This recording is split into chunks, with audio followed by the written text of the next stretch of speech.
welcome back. It's Von Greenbuff. We are now at part 3, I believe. So to save you guys the trouble of me warping, finding, and fighting, I'm still slightly dinged up, but let's load up the map here. Searched a lot of the places over around the edges, and I finally found a smuggler's hideout. And not too far from a wormhole. So isn't that exciting? Now we can finally unbrand our stolen goods. Let's get to the smuggler's hideout. Click on our ship. We're going to autopilot to dock. It was a very fun journey. Lots of excitement. There really wasn't that much excitement in all honesty. It was just a couple pirates here, a couple pirates there. But the ship is handling itself relatively decent for this area. I think that not having armor blocks on it and its low hit points are definitely hindering it, so I can't wait to have enough resources to, well, actually I might have enough, um, get the actual player ship going, and then we'll just retire this to a dedicated mining vessel. We already have the mining captain on there, but we get there when we get there.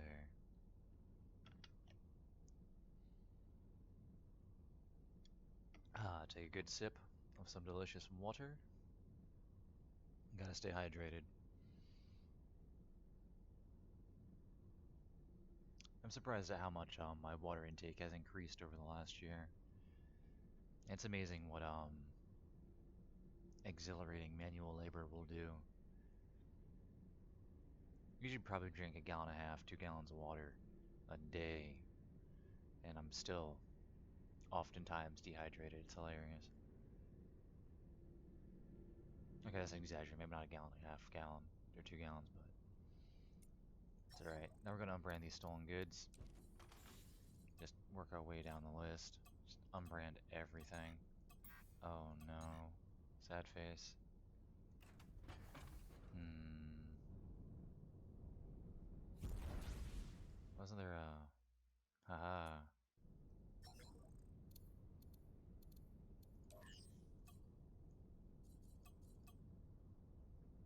Yeah, we can sell some things to this person. That's delightful. Let's get over there and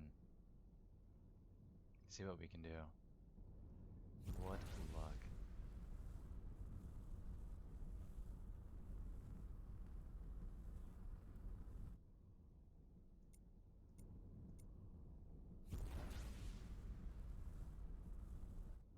But oh boy, that was not fun.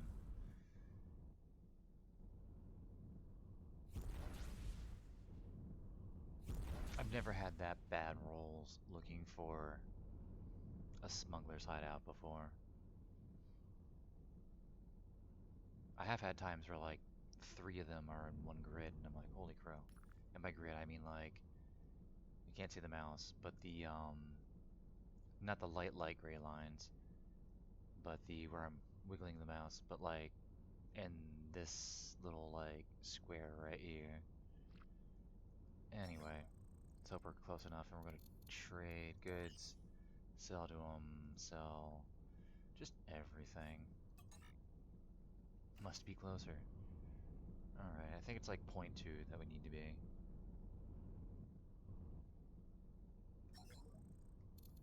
Trade goods, sell all of that, that's good. And is that everything we can sell to them? I mean, they do have a volume of... it does get us some money. What about the shipyard here? Or the shipyard, is there... Can I sell trade goods to you? Do I have anything that you'll buy? I don't...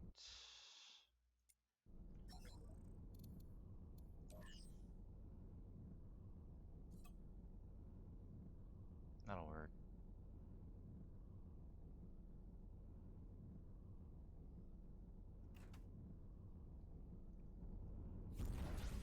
Alright, let's peel away. Probably should have checked that before I drove away from them. Actually, you might even have a smuggler I can hire. But, you know, things happen.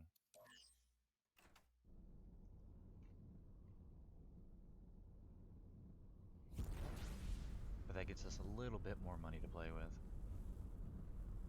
So that we can continue unbranding and then we can, sell.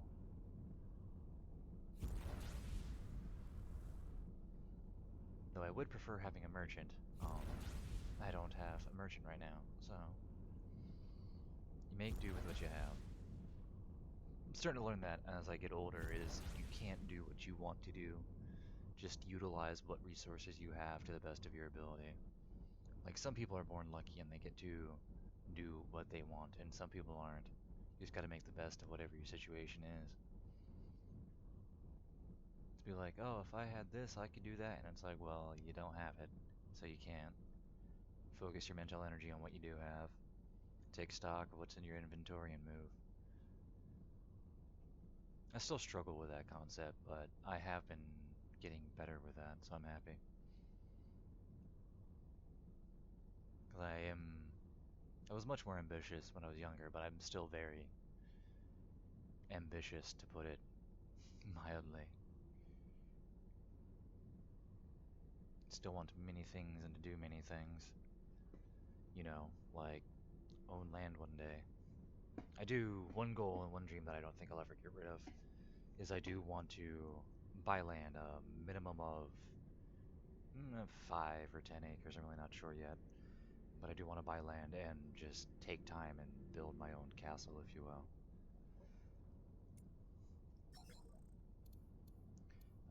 Let us trade goods, sell.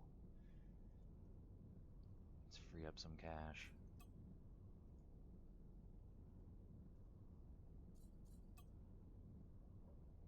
Nice. And we want to unbrand stolen goods, continue working our way down the list, and we might have enough for everything.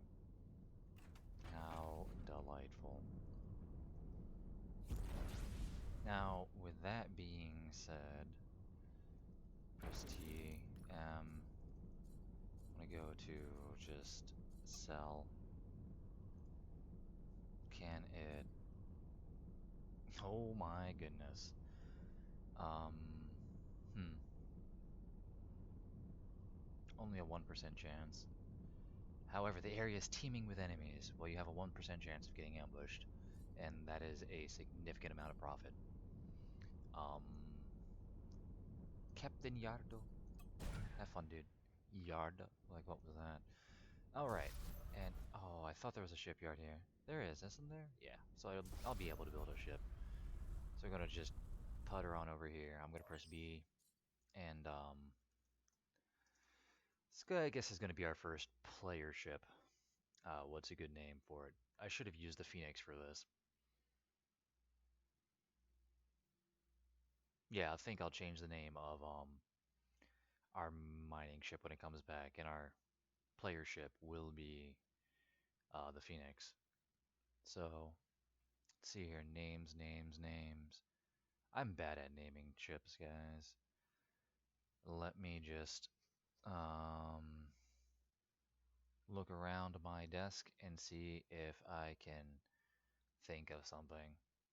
Let's see here. I have a lighter, a remote, a vape, a watch. I don't know. Let's name it. I don't know. Hey, because we just talked about Marcus Aurelius, but I don't know how to spell Aurelius off the top of my head. And just Marcus does not sound like a cool ship. Oh, dude, this is a big thing. Hmm.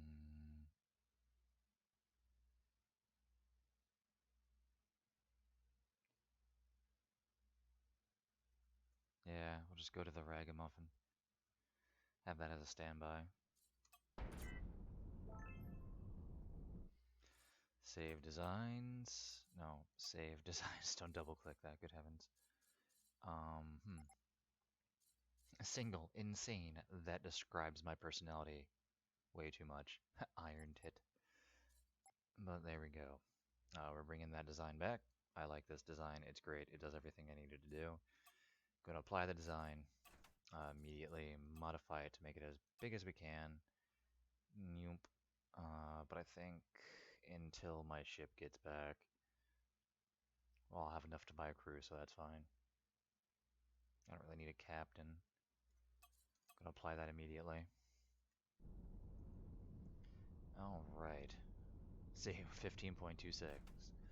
Okay. And do you have the Wrenchy boys and whatnot? You don't have Wrenchy boys. Shipyard. You do. Ragamuffin, head on over there. Oh man, in 22 minutes we'll be swimming in money for this stage of the game.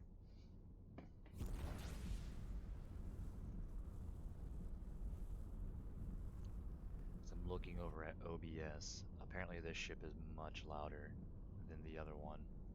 But I do have my volume turned down so we don't get any feedback or anything like that. So hopefully I don't have to scrap the recording. Everything seems fine. But my goodness, just looking at the audio for this ship, it's ridiculous. Although it is nice not to have to worry about the scratchiness. Oh man, its mic works fine. Everything's going good. Even then, when I say this mic's working good, it's just one of those clearance at GameStop $7 old microphones.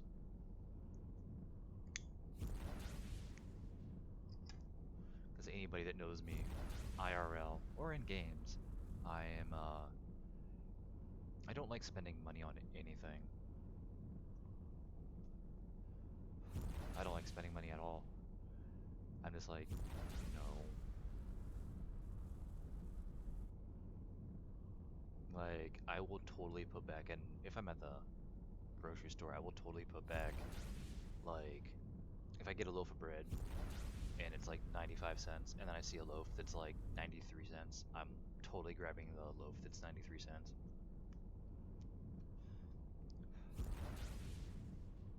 I have learned the hard way that just a couple bucks can make a big difference.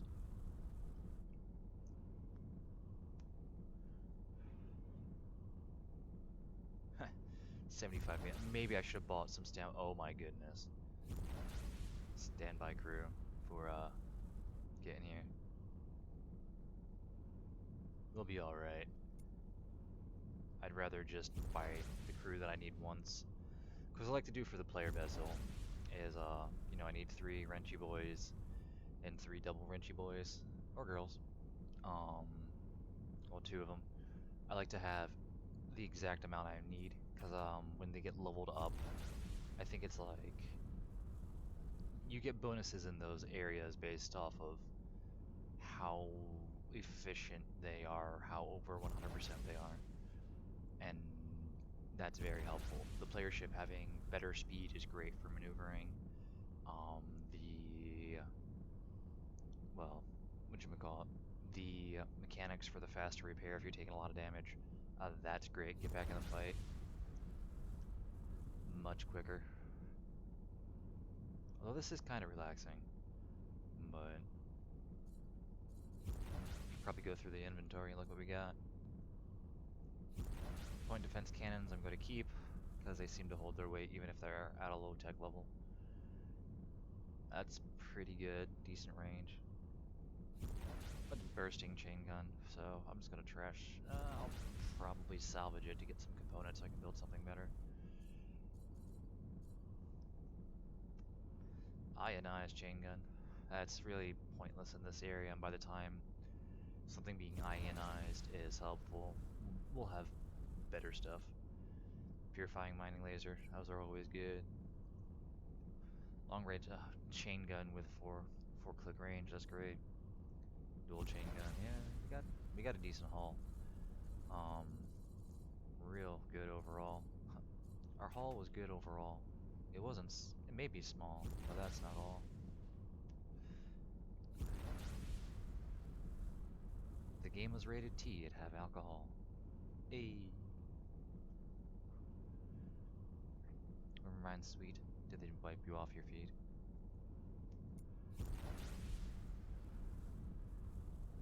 Oh, that was cringe. Ooh, and there's a check that out as we're flying over there. How resource shortage? Yeah, that's not happening.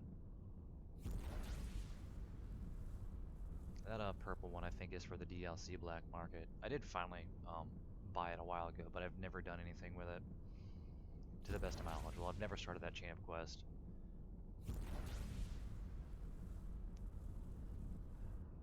Look at our ship slowly take damage. My goodness.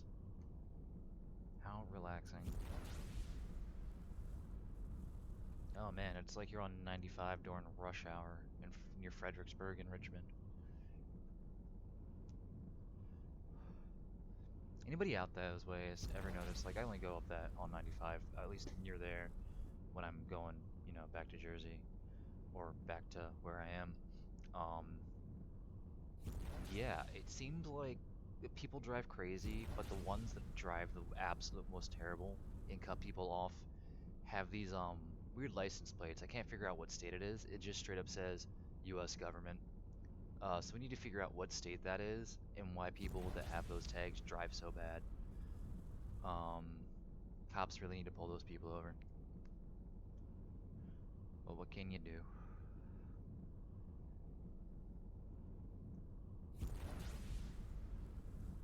Man, I've been political the last episode in this one. Why am I so salty?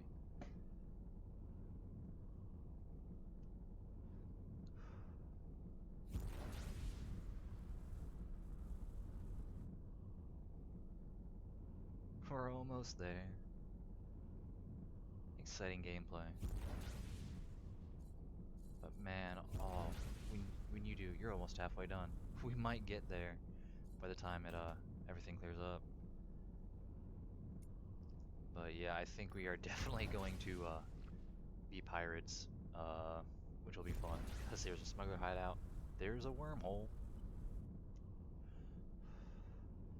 And yeah, I've never really done that before, so I don't have any of the achievements for it, I don't think. And I should get the achievements. I play this game enough, I should probably just straight up try to 100% it.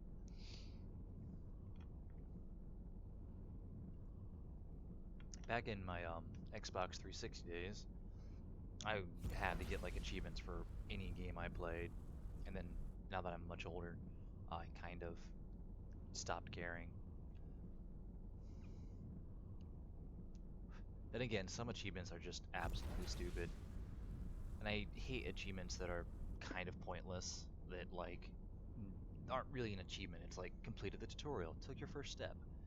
That's not an achievement. I mean, no, that's just not an achievement. You're gonna get that.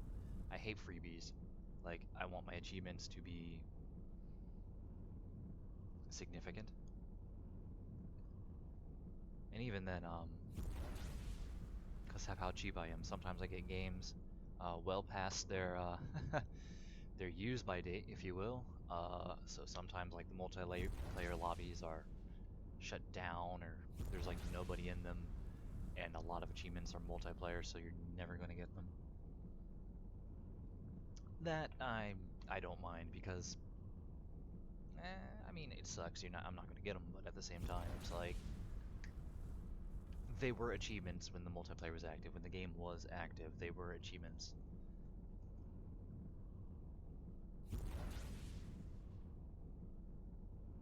How big? Because it's pretty good. Oh wow, we're not even close to max size for this. You're gonna have a lot of HP when I get you up to max size for this area. It is gonna be a straight tank. Oh, but I don't think I have any cargo bays on it, so being a pirate with this vessel is gonna be kind of annoying. Yeah, no cargo bays. Might have to adjust something.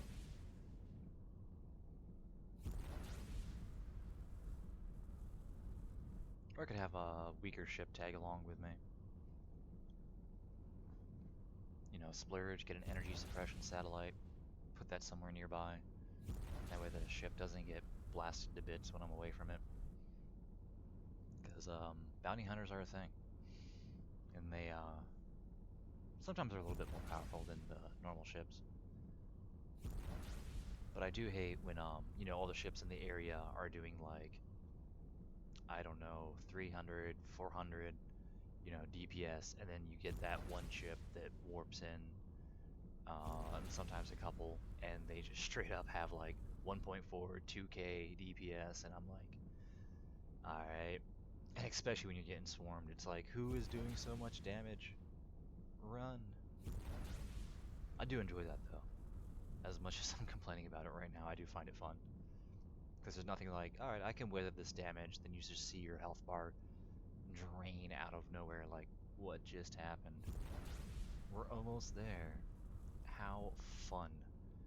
10 minutes remaining before we are flush with cash.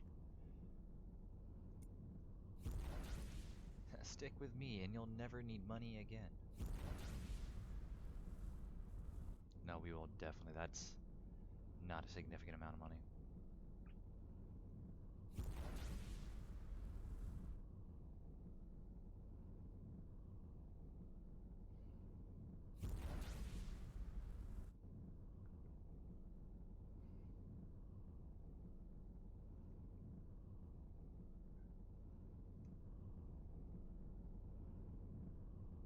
Nice little beefy ship.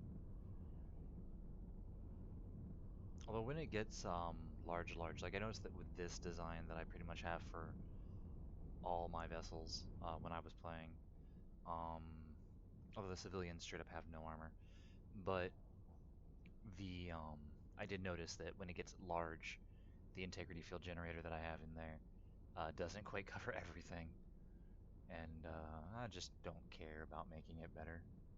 It's perfect enough. In fact, I had to update this design with batteries and whatnot. It's based off of an old design from my previous series. In fact, it is. I just swapped out parts.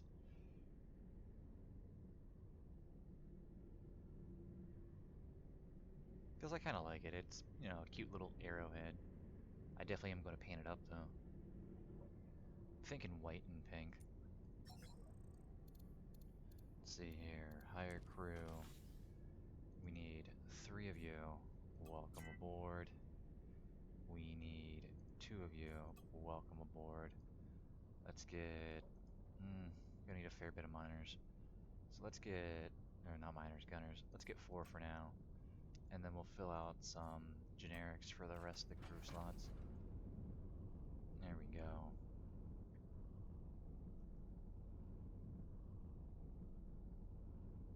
It has no thrusters. It's all gyro arrays.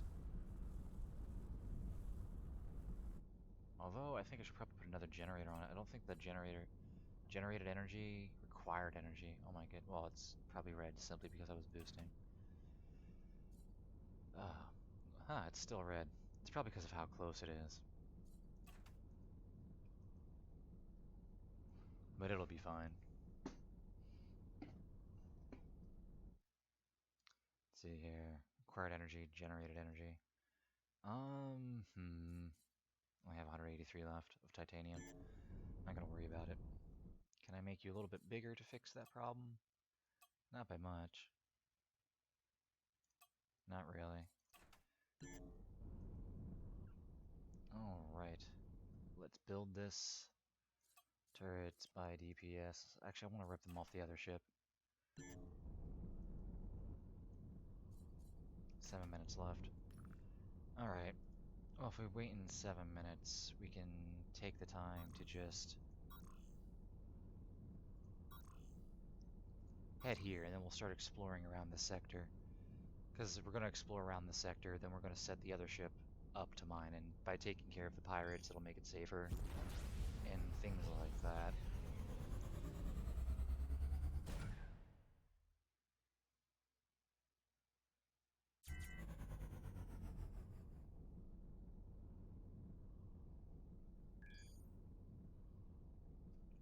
First things first, though, because we're going to be looking at the ship for a long time. Let's color her up. I want, like, eternal snow or snow, because I don't know where actual white is. Ivory. Honeydew. Mint cream. Light cyan. Azure. Lavender. Ghost white. Here we go. Mirror, please. Yeah, mirrors on. You can tell by this thing, and I'm just not paying attention.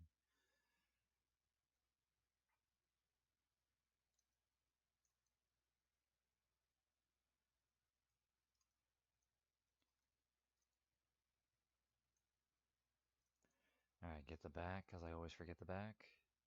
Bam. And we'll just fill everything else in.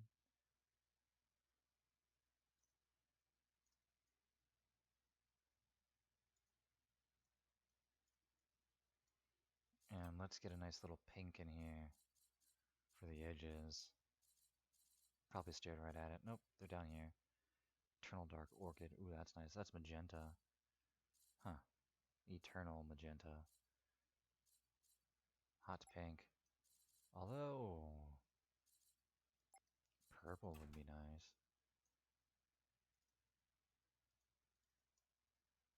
Gonna do the usual thing that I do with the racing stripe. Then get the edges. There we go.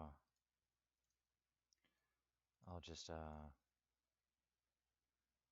come to the undercarriage when I get to the undercarriage.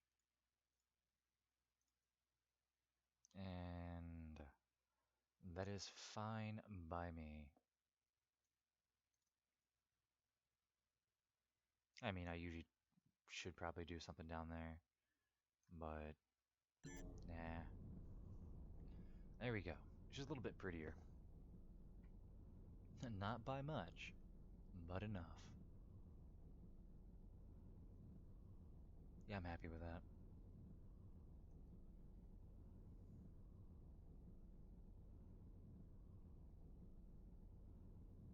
Go.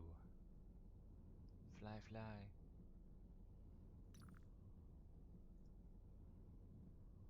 You want to do something?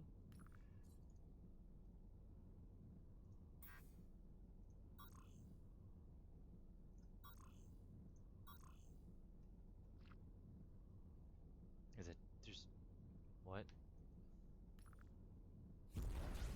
There we go.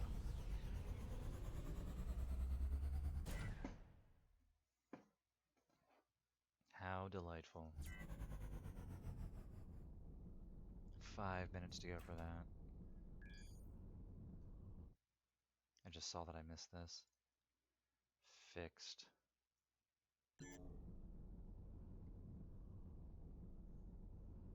Yep, we'll call that a day.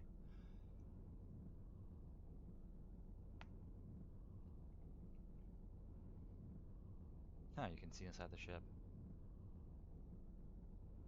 Look at that.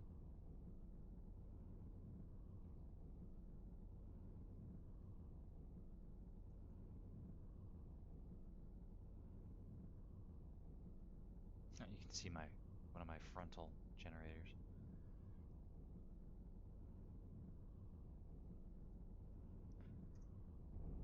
I'll just do it myself if you're doing this annoying thing. Probably because I'm going into the build menu and that's messing with something. Alright, let's get there.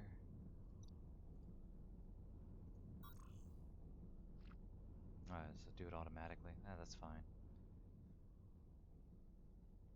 Oh, it's probably waiting for the generator to, the battery to recharge before it jumps, and I'm just jumping early because I can.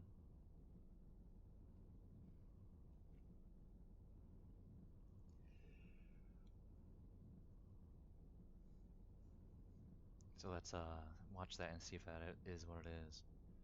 It's just straight up waiting for the full battery charge.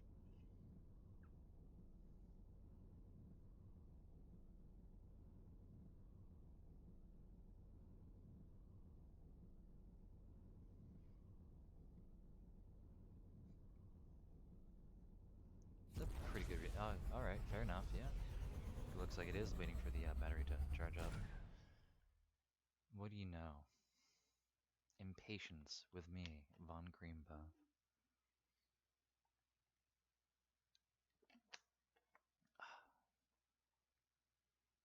There's something so good about what I like to do is I filter my water and then I put it into some old glass bottles, and then I put it in the fridge.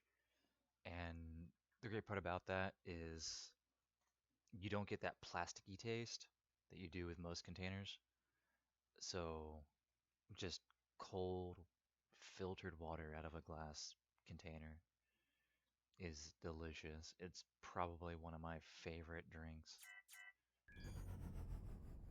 All right, here we are. And there's a shipyard. All right, let's view my armor blocks. What the get? There we go. Cause then we're going to sacrifice something for a cargo bay. That one might do.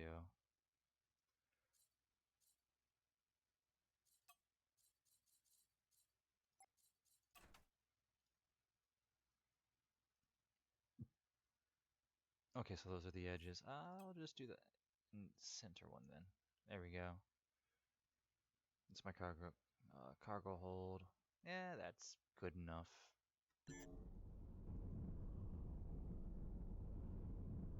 All right. Only 2 minutes remain for that. In the meantime, because I'll have money soon, if any of y'all have a Commodore, intimidating and lucky.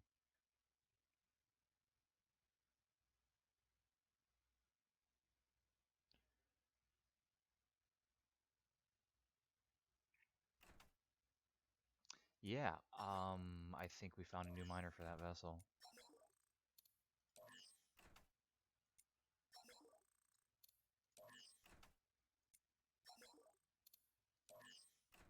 Mm-hmm.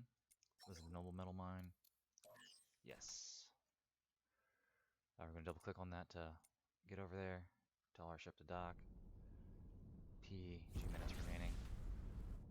That's fine. By the time we get over there and do what we need to do, we can tell the other ship to travel here. They have, if it's a short distance, you can just shift click and get your vessel to where you need to go. Or you can have a travel function. We'll show that in, well, less than 2 minutes now. 1 minute. How delightful.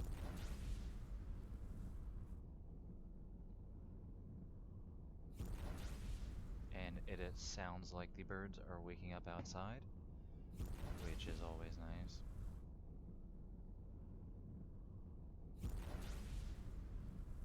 Oh man. Yeah, a tier 2 miner. In the beginning area. I'll take it.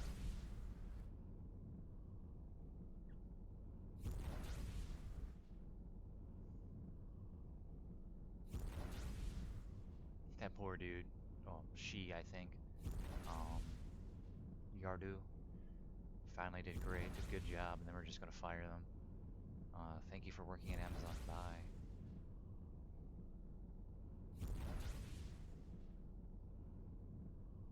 Anyone else find it pretty cool that in America people can work for a man and like still have to be on food stamps and welfare, but that man is making so much money that he builds a spaceship and goes to space? Like, I'm not saying Bezos is Dr. Evil, but I am saying that he has the haircut. Like, I'm not mad at somebody for having success. Um, More power to an individual for having success and acquiring wealth and doing those things. But I do feel strongly that if the people that work for you are living in poverty, there's a problem. Yeah. Phoenix. All right, so you can click on travel. You can click on a location and how, the speed at which you want them to do it. And usually, if you do fast, if it's a long distance, ambush probability goes up. Or my bad, if it goes down, ambush probability goes up. You know, because we got stealthy, but that fast, yeah, it's gonna be here in no time. Or you can just like shift click the various sectors and it'll move. But we're gonna do that. We're gonna strip its turrets, and then we're gonna set it to mine, um, which will be fun. All right, let's hire crew. Let's get you. Immediately hire you. Welcome aboard. You're not gonna be the captain of this vessel. You're gonna be the captain of the other one. And we have some titanium. Although I could put a mining laser on the ship and mine that titanium. No. In fact, let's check out the equipment dock. Just tell our ship to dock there for now. Let's see what equipment they have. Let's see here, turrets. Anything good? Yes.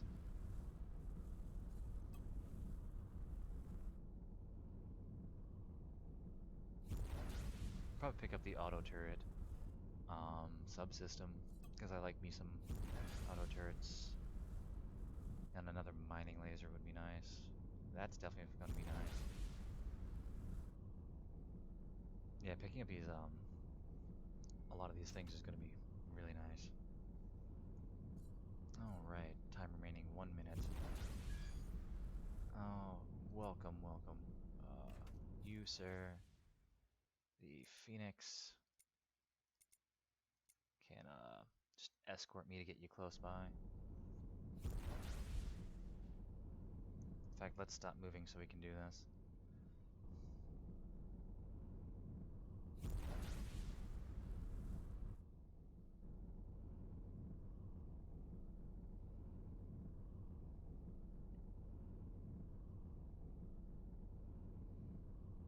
I could, what I can do is I can tear off the turrets by going into the build menu and taking them off like this. Um, in fact, we are going to need this ship by the equipment dock to strip some of the systems off because we're putting those on our player vessel. But come on, there we go. Good heavens! No, I want the turret, not the block. All right, what if I just click on them at an angle? Delete. I could press the delete key on my keyboard, but my mouse is on my right hand, and the delete key is near my right hand. And so, this is quicker. Any other turrets I should worry about? No, just, don't worry, we're gonna set you up with, your mining turrets, but first I need to, strip you naked, sir.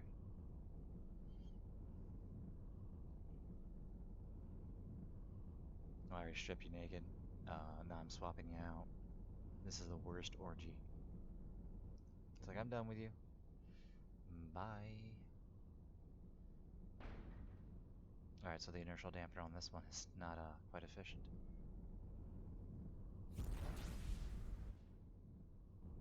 You know, I really do like that as I think I'm gonna might just use that as my civilian design for this playthrough. I do quite enjoy it.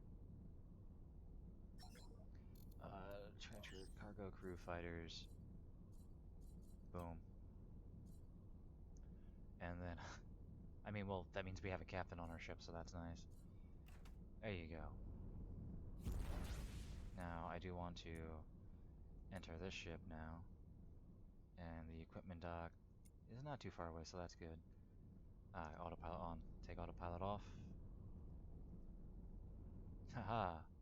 You're scanning for things. But, behold, nothing.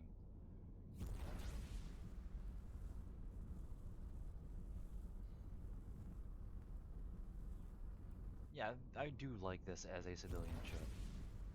It has a massive cargo bay. In fact, I don't think I've shown off the design. So, I mean, it's could be better, but it does what it needs to do. There's the engine, the cargo bay. There you go. That's what this ship is. It's a cargo bay with an engine. You got the thrusters on both sides, just the inertial dampener up there. Energy containers, I thought, just sneak them on the wings. It might look cool. You got the generators just everywhere down there. I mean, that does what it needs to do. And then I didn't need much for crew quarters, so I just put it there. And that's pretty much all I'm going to need. And then the detail blocks. Yeah, I like this design. It's growing on me. I put it together quite rapidly. Um, but you know what? It's fine. Just need to get close enough that I can tear off the subsystems. And then we'll redo what we gotta do. In fact, let's just dock, because I'm going to buy some mining lasers, and I'm just going to put this thing full of mining lasers. Because it seems like the more and better mining lasers you have, the, well, the better things go for you. Hire crew. Um, get 7 more crew, man. Just fill yourself. Because I think you're at max size, so I don't have to worry about you anymore. Yeah. Gonna go to our subsystems. Don't care about you. You're going on the other ship. Don't need you. Don't need you. Build you. Alright. Let's get all the mining lasers that we have. Oh yeah, before I do that, right-click on you, interact, trade equipment, any goodies that I want, subsystems. That's right, I wanted the auto turrets. That's arbitrary slots. Welcome aboard. Civil slots, might be nice. Tractor beam, that could be cool. Turrets, yes. Yeah, that's going on our ship. Another mining laser. Another mining laser. Welcome. Welcome. It's our first salvaging laser. I mean, eh. A quadrant. Okay. I was about to get that, but that's not worth it. Only 25 DPS. No. Yeah, I think that works. Then I want to go to build. Alright. Goodbye, sir. And or ma'am. And then let's do middle snap. Let's see if we can put these things on there but make it look nice. DPS. Yeah, welcome. I don't know if yeah, let's focus on the efficiency aspect of this. There you go. Okay, we'll keep you symmetrical. Ooh, okay, these are titanium? Ah. Well, why didn't you say so? Uh-huh. I don't think I have anything made of... Ooh, yes, I do. Bam. When you don't want to modify blocks. And then that's all that. So now we go here, and any dedicated unarmed turret slots. Yes, done. And we're just gonna put our mining lasers wherever. Yeah, let's keep them towards the bow, because the more we have, the more we'll get back. Man, and we still have room. Yeah, let's put it there, keep it somewhat even. One on the undercarriage, same spot, and then yeah, 2 more. And do I have enough miners? Or do I have enough crew to begin with? Crew, not particularly. Hire crew, but you do have, yeah, you guys. So what I do want to get is how many... We're going to need 10 miners altogether. So let's get 5. Oh no, you have too many people. Who cares?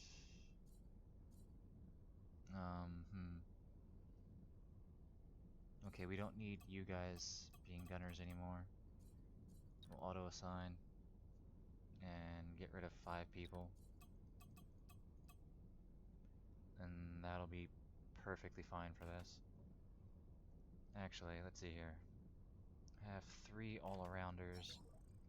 Hire crew. And, okay, it's single wrenches. I need 3, and I have I need 2 more.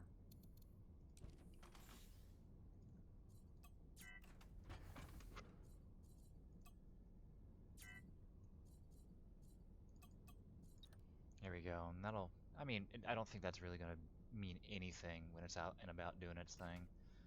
Alright, oh my goodness, just look at that.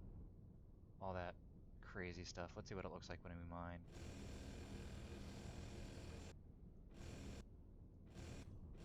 That's amazing. Okay, I do kind of want to see, just mine for me a little bit. Let's see what you do.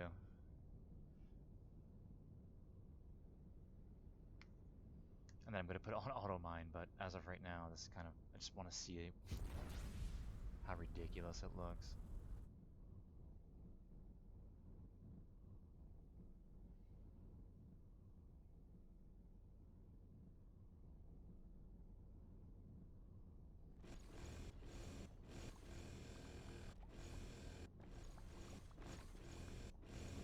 Wow, yeah,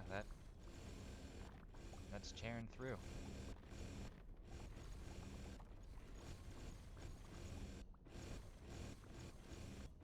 My goodness. Alright, we'll mine this asteroid, then we'll cancel it. Alright, so in the meantime, I'm going to have you autopilot, refine, just to clear out your inventory. And then, switch back to Das Regen. Oh yeah, that's right, I wanted to change your name.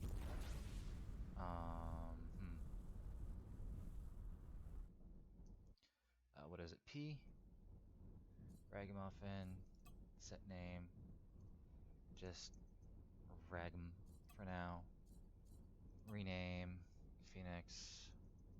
You are now the Ragamuffin. I know. Renaming a ship is bad luck, but it happens. How delightful. There we go. You're refining, which is nice.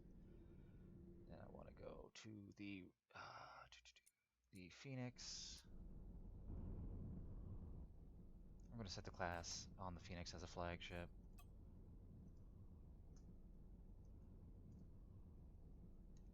Oh my goodness. Alright. Hmm. There we go, much better. Anyway. The flagship. There you have it. Oh, there's quite a couple pirates here. First things first, you are the player vessel. So I got 4 slots to play with. We know that we want this one. As a player, my main job is exploring. So where's that one with a deep scan? Where's that one with a deep scan? Na, na, na, na, na, na, na. It was green, wasn't it? Yep, there you go. That'll be fine.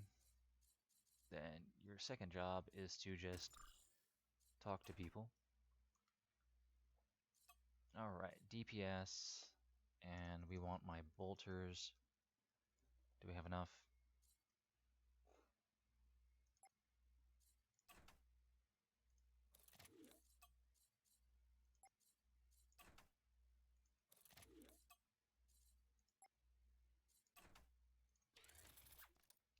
Perfect. Another bolter. And then for the other weapon on our bottom, it's going to be something that I want at least 4K range. Although that could be nice. Yeah, there you go.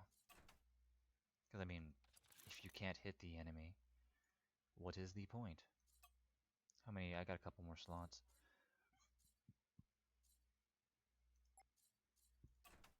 I feel like the bottom's kind of lacking.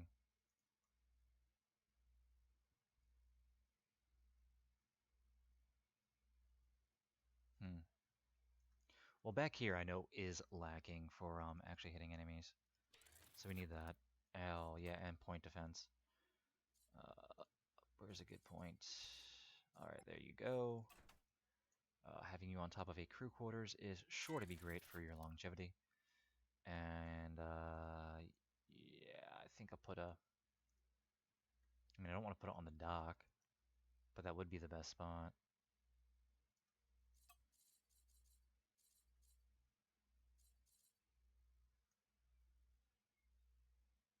Oh, there we go.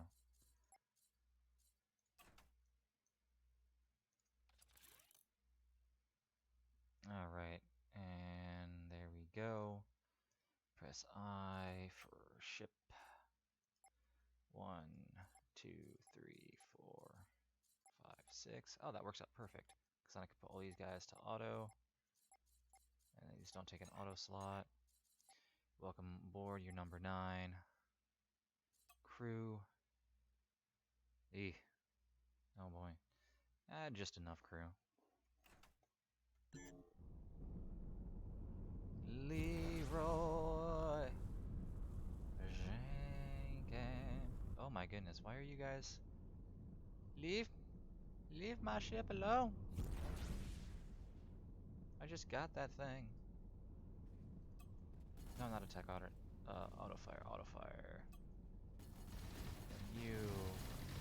Defensive.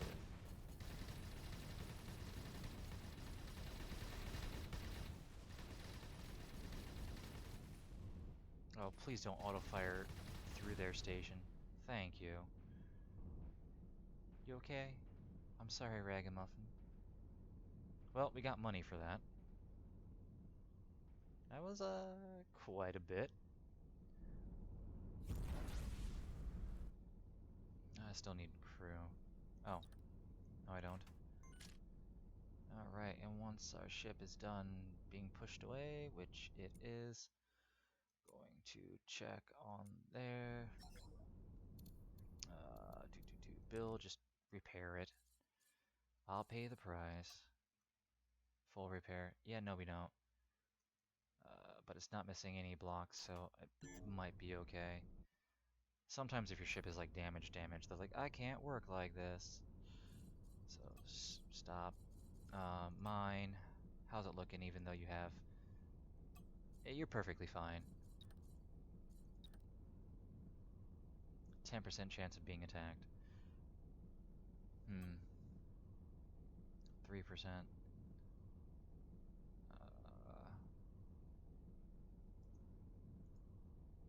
If I go with them, which I won't, there you go. It's a 1 in 10 chance. Okay, intimidating 2% lower, and then finds up to 1 item when... Maybe the other captain's better.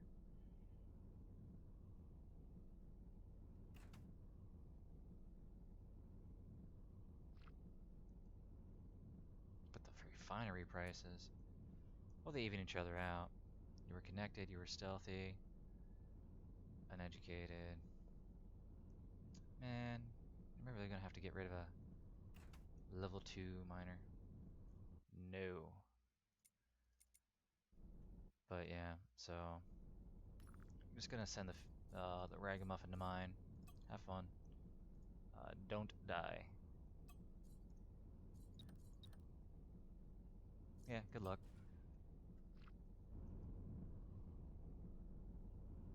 And as for us, we're going to continue searching through this, which is very nice, this area at all the wonderful blips and blops. Make sure our subsystems are right. That's fine. Let's recharge rate and a jump range. I mean, why not? Actually, I don't even know where my generated energy. I gotta be careful. There we go. Yeah. Oh, wait, what? Am I slowly bleeding energy? Hmm. May have bit off more than I can chew for the current size of the ship. Is there any subsystem I want to get rid of? No, I just have 2 on there and I want both of them. Anything that does generated energy. That's just recharge rate. Oh, equipment dock.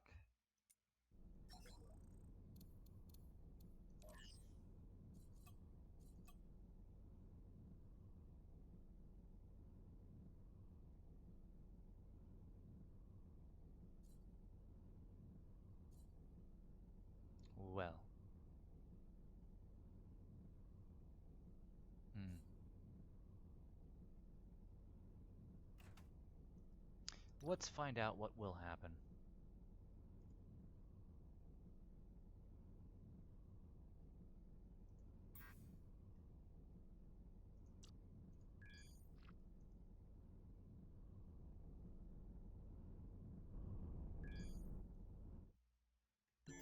Can I just make you a tad bit big? Just one unit? Yeah. Make you 2 units. No, just one. Hey! I mean, it's not much, but it's something. Man, we are right in the line. Well, as long as we don't boost, we'll be fine. I guess this just means that if we get into trouble, sucks to be you. Alright, the hidden mass I prefer. Although, maybe if I just go like this and continue exploring. My goodness, that recharge rate. I mean, when it says recharge rate, like, what does it mean? Does it mean like, well, it's not generated energy, it's just how much things recharge. I don't know. It doesn't require anything though.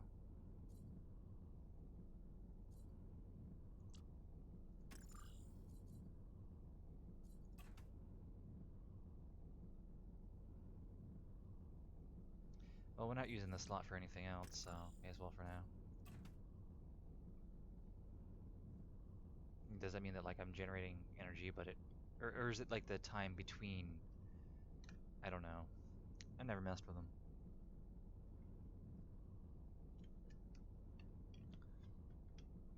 Oh boy, I don't want to see um, how SOL we are if we get in over our heads.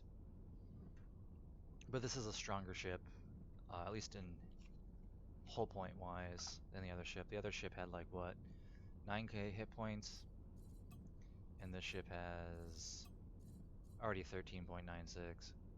So we should be fine.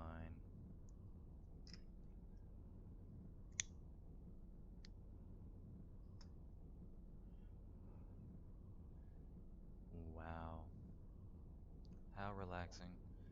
Man, looking over at OBS, at 58 minutes already. Um, yeah, I lose track of time when I'm actually playing this game, and I don't think you guys realize just how happy I am to actively be playing this game rather than walking to my laptop, inputting a couple commands, and then walking away and doing other things. Like to actually relax, sit down and do nothing is fantastic.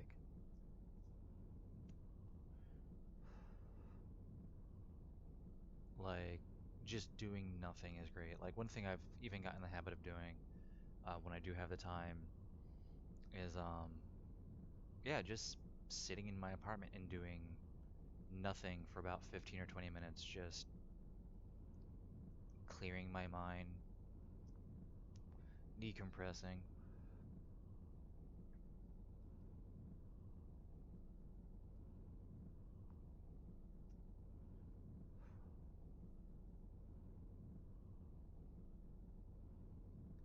And even then, with my new philosophy of just relaxing playing this game, not rushing for any sector, because I think this is the most I've ever explored in the beginning area. Like, I haven't, I've only what, explored two? Yeah, I've only gone through this gate, and that's it. And I've done more in this beginning area than I have in pretty much any other playthrough. One idea that I was tinkering with is as I work my way towards the core, trying to befriend everybody in my direct path from my home location to the center of the galaxy. But I think that might be too much. In the beginning, it's too much because you know negotiating the alliance is expensive in the beginning, and then all that jazz. But later on, money just pours out, and I do like that. You start off, you're barely scraping by, and then by the late game, you just like walk away for 10 minutes and suddenly you have 300,000 credits out of nowhere. Look away, come back and it's 3 million and you're like, wait, what? Like stations, man. Stations are fantastic if you set them up right.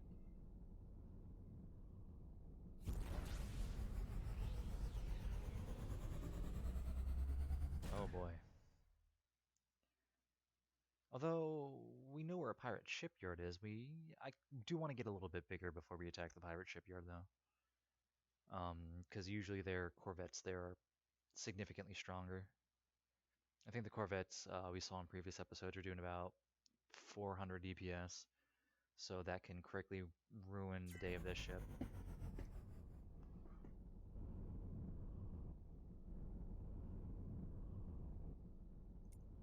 Oh, he's out here and I came out here. I know I can trust you, man. I didn't mean to just show up and bug you. But we're gonna be here for a while, man. Oh, there's a habitat here. Do you have a Commodore?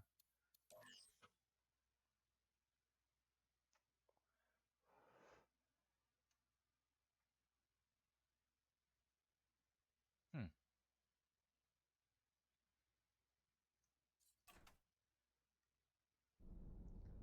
Well, nobles.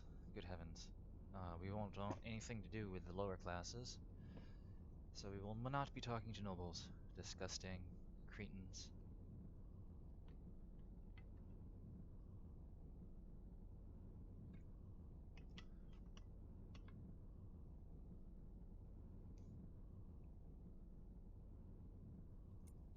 That's pretty cool, though.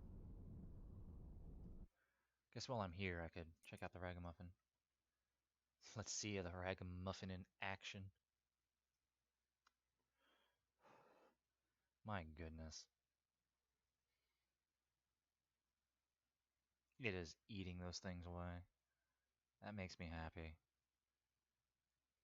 I think that design, just pretty much a cargo bay. Um, I can't wait to see how well that design does when I get our mining lasers. And especially with how many unarmed turrets are on it right now, all the mining lasers. Although it looks like the ones on the side aren't reaching those. I saw a nice asteroid. Well, I know, I'm checking them out. Don't worry, as I check them out, by the time I look at everything here, everything will be nice.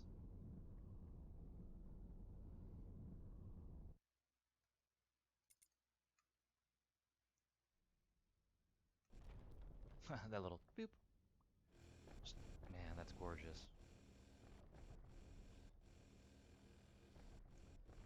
Yeah, I think it looks like that having those things on auto is only beneficial for me because it even though we are watching this, we're not getting the resources.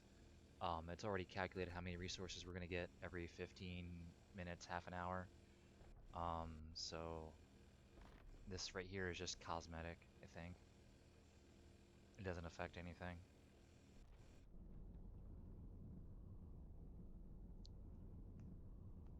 I want more combat. Give me more.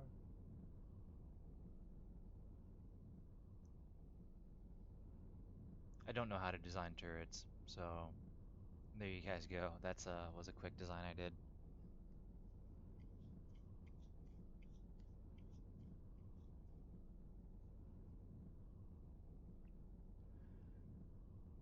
Yeah, I can't wait. I don't know whether the ship's gonna be okay when I make it much bigger, or I should just add more generators now, because this is a ridiculous weight, and we can't really put in any more systems on it.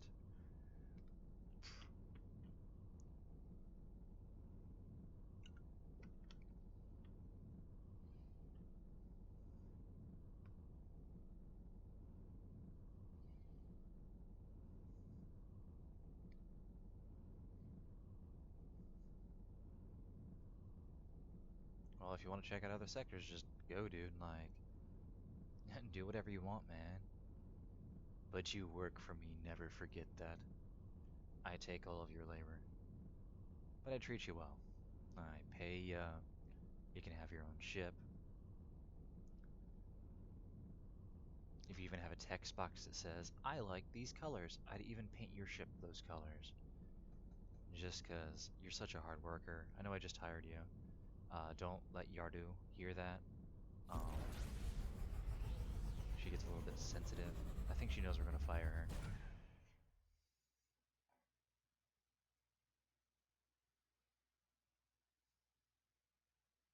Don't be fooled by the apparent size of your ship, even the smaller ships in Avorion. Oh, cool, these things. So, these guys aren't hostile to us, and I'm not gonna be hostile to them. But, yeah. Sometimes our ships are made out of better resources than what you have in your area, and it is fun to kill them and salvage them and take the good stuff. Um, but yeah, we don't have to be a jerk, so we're not going to be.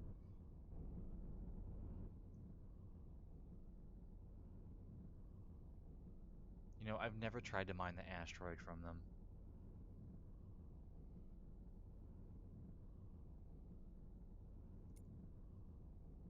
Hull shield. Yeah, so this has he has neonite, but I don't think I have a titanium salvaging laser, so that'd be pointless. I don't even think I'd get a sufficient amount to really care or really be beneficial.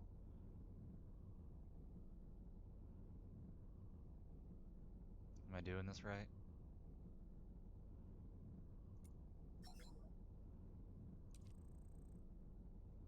Oh, I see. Sorry.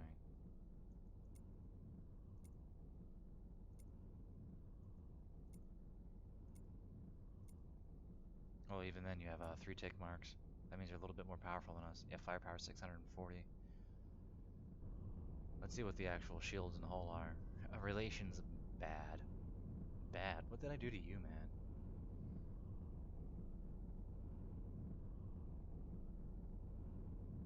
Oh my goodness. Yeah, that's more than we can handle. But that's trinium. But I don't have any neonite to salvage. You are juicy, sir. You are very juicy.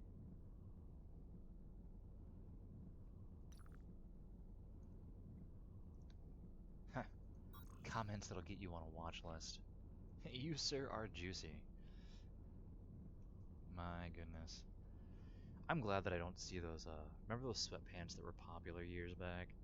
Just constantly juicy or fat with a pH, like everywhere. Like, I get it, ladies, do whatever you want to do, whatever makes you happy, but it's just like, why?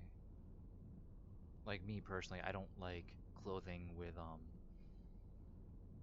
any imagery or words on it. I'm very plain and boring. In fact, people have gotten me t-shirts and whatnot that I have gotten, criticized for not wearing what they give me, and I'm just like, I'm not a like, especially if it's a t-shirt for like a company or something like that. Like, I'm not paid to advertise for them, so I'm not gonna advertise for them. Like, why? Plain clothes, plain colors. But to each their own. But back to the fat and juicy thing. Yeah, I just don't get it. Like, okay,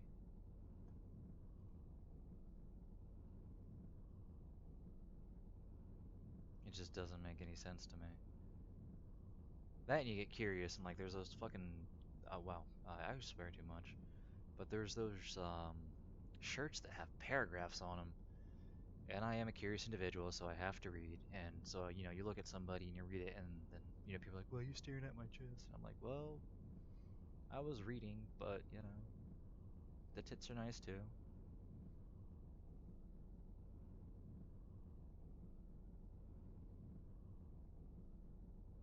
I don't know. I don't get it. Like, I guess it's okay, but I prefer plain things. Keep it simple.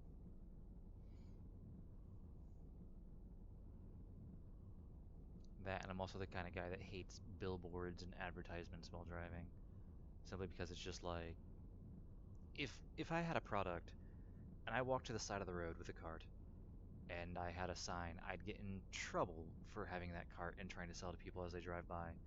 But that's exactly the same thing that billboards are doing. It's just annoying that we live in a society where you're sold things 24/7. go out somewhere and you're being advertised to. You listen to the radio, you're being advertised to. You even with smart TVs now. Like I went to one of my friend's house and her TV had she had a smart TV, and the first thing that you see when you turn that thing on is just commercials on the side. Of course, you have the home apps and whatnot, but like, why? Like, you bought the TV. Why do you also need to be advertised when you turn it on? I understand like apps, YouTube having their ads, Pandora having their ads. Like, you're not paying for it, so therefore, yes, ads are a good thing. I That makes sense. But just like when you've already paid full price for a product, being advertised to and trying to be sold new things is just annoying to me. Um, AAA gaming with all the microtransactions nowadays. That's why I don't buy like any more AAA games. I will occasionally for some of the franchises that I love, but the microtransactions have made everything not fun. In the first day DLCs, and oftentimes the game is completely obviously incomplete without that DLC. And I get it, modern days, man, I want to fight with this ship, and there's just no fighting. Um, but you know, in today's day and age, it's just like, just, I can't stand it, man. But I mean, it's just, let me stay focused on the microtransactions. Like, if I have to pay money to beat a game, your game is horribly balanced. Like, if we're at the arcade, okay, that makes sense. I'm paying to play at an arcade. That's cool, that's fine.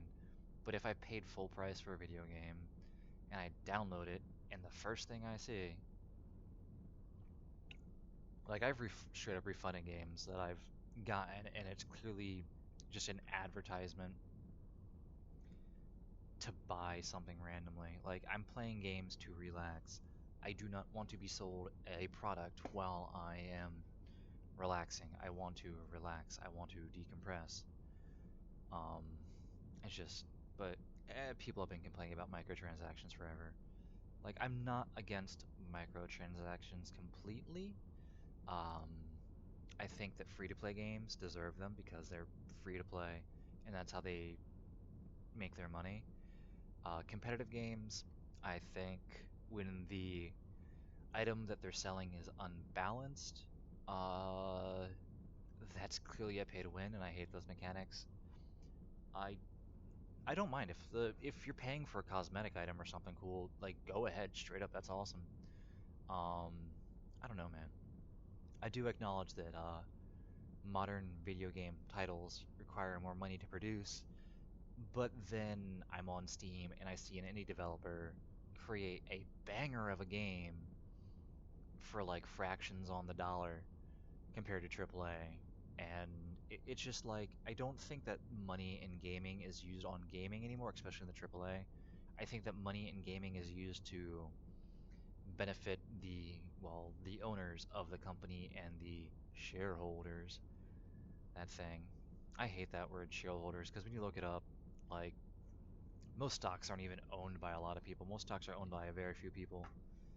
So it's not like a lot of people are owning stock. Like like thousands and thousands of people could own stock in a company, but like only a dozen control 70 to 80% of the shares. That's not, I don't know, man. Like it's all rigged. Please correct me if I'm wrong. I don't mind that. But yeah. But poor gaming. I think the heyday of gaming is, not to sound old, but I think like the heyday of gaming was like the 90s into early 2000s before the internet was a good thing in gaming, but once companies could connect to you constantly, they constantly want to sell you things. So I guess once the internet, they figured that how to use the internet for that, it just became worse. Not to say it's bad now, but I just don't think it's enjoyable. Yeah, we're definitely gonna have to get more generators on the ship because this time between recharges. I don't even think my first shipment came in yet. Nope. How much longer till my first shipment? 8 minutes till my first shipment. But I don't know, man. Poor gaming's gone downhill. And then like these games like this, Avorion came out of nowhere. I think the first time I watched Avorion, I'm pretty sure. What was the individual's name? It's a big YouTuber. I know it's a big YouTuber. I just can't think of the name right now. Um, I think it's Con Carnage. I'm pretty sure I was watching him play this game, and I was like, huh, this looks fascinating. And you know, I you know just searched on YouTube for a couple more videos and looked at it. I was like, this is pretty cool. And then saw what some people were building, and I'm like, they can build that with this. These basic blocks, you can do so much, which shouldn't surprise me, because I have friends that play Minecraft. And my goodness, the things people build in Minecraft. Holy crow. Here I am making a mud hut, and they got like castles and moats and lava flowing everywhere. But just what people can do in this game is fantastic. It's a great sandbox, and it's refreshing, and it's beautiful, and it's such a good game. And it's so relaxing. Although it can get intense when it needs to get intense, it has enough variety in the weapons to keep things fun. There's multiple different playstyles, man. You want to just cruise around the galaxy and buy and sell? Go ahead and do that. You want to just relax and mine? Do that. You want to be a pirate? Do that. You want to explore the unknown? Get your Captain Kirk going on? Do that. Like, people complain about the storyline not having much to it. First of all, there's not much to the storyline because you are the storyline. Maybe there's not much to you. Like, if you look at the storyline, like, maybe that could be a fun thing, like, role play as a captain, and just have the adventures. Like, in the sectors around Immortal Fortune, I found a pirate shipyard. My first encounter led to my ship being heavily damaged. However, after repairs and some modifications, upgrades to our weapon systems, we came back and I'm not a good writer, so there you have it. But, you make the story, man. Like, you build stations, you can make these, I don't know. Like, this game is good. 2.0, a lot of the ease of access things has made it so much easier when managing large fleets. The new captains offer enough variety. Although I think it would be cool to have a player character, if you will, and like this would be more RPG, and this is not necessarily this doesn't even remotely, I think, belong in the game, but I think it'd be neat, but I don't think it has its place. Like if you had like the more you mined, like you started gaining traits from the miner, like now you're able to, identify mines from further away. Like you do get that. Like, you can look over and be like, you look over there and then you just like zoom in, you're like, oh, like that's iron, that's titanium. But like it actually shows up on your HUD or something. But the systems do that. So it's not necessary. But I don't know. I think it'd be neat if instead of having to have the block for the um the processing power, instead of having the computer block create just straight up processing power. I think it'd be cool if the computer block replaced the use of the auto turret control system. But I wouldn't know how they balance that, so that never mind. That idea is dumb.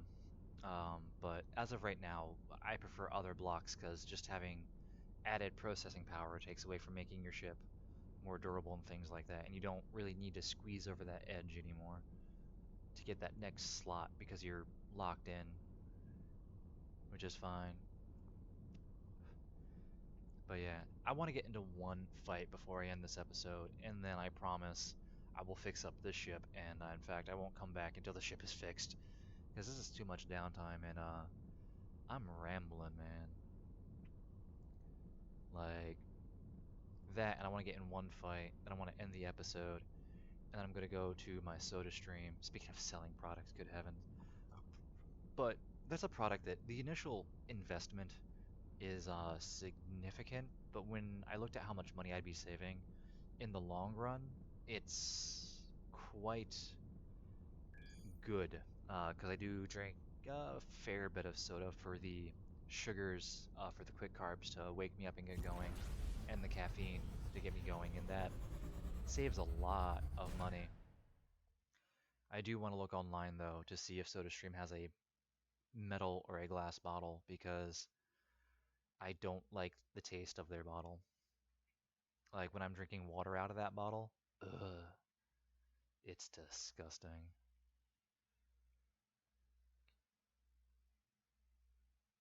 But I don't know. Capitalism, man, it's good and bad.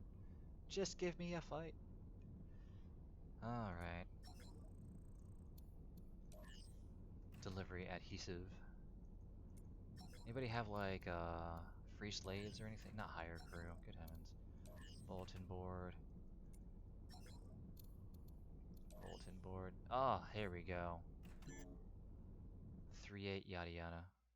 Go to the resource depot. Dock there. And then we are going to do that. I do love how the investigate missing freighters always, I have yet to it not, and now that I said always, it's going to make me a liar, but it always gives you potatoes, and that makes me so happy. Like I was rewatching some of my previous series to you know, learn more about my voice and how I talk and fill time and how I sound and even then, just play back and listen to myself, readdress my thoughts. I have never built a potato farm, and I was going to do that in one series, and I kept promising I would, and I never did.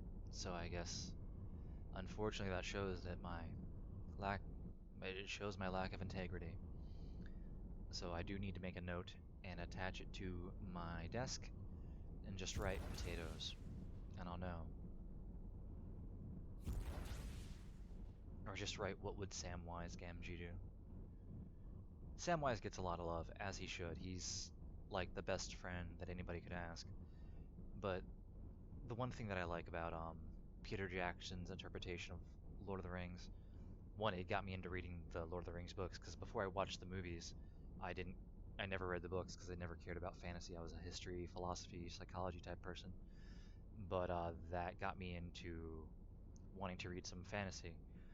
Um, but the one thing that I like about even the books too, people talk about the main character of the Lord of the Rings, like who was the hero? Well, Aragorn was the hero, or Sam was a hero, or Frodo was a true hero. Stop.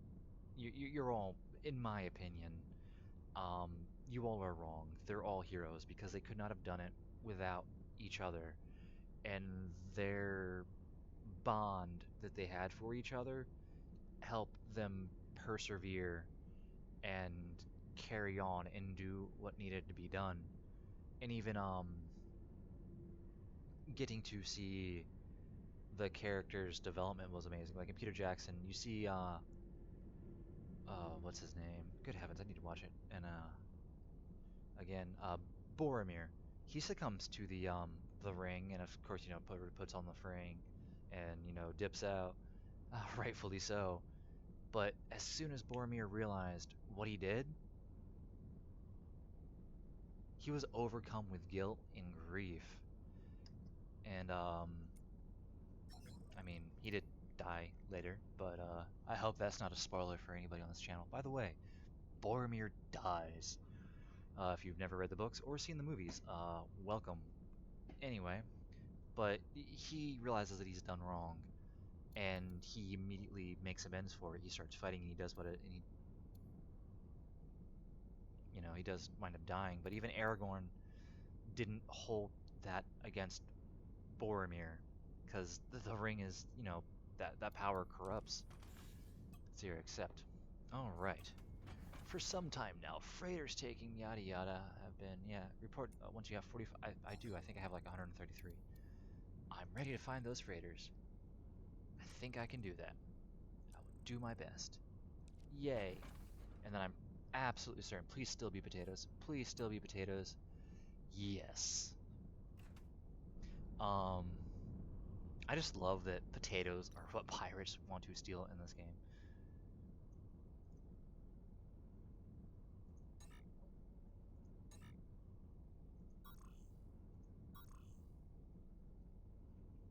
Actually, let's undo this. And then stop.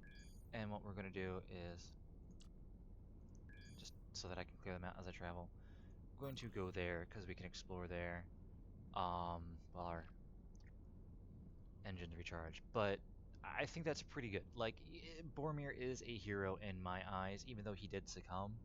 Because in all of our lives, very few people get the luxury of living a life where they make no mistakes. We're gonna do that. We're human. That's the nature of being human.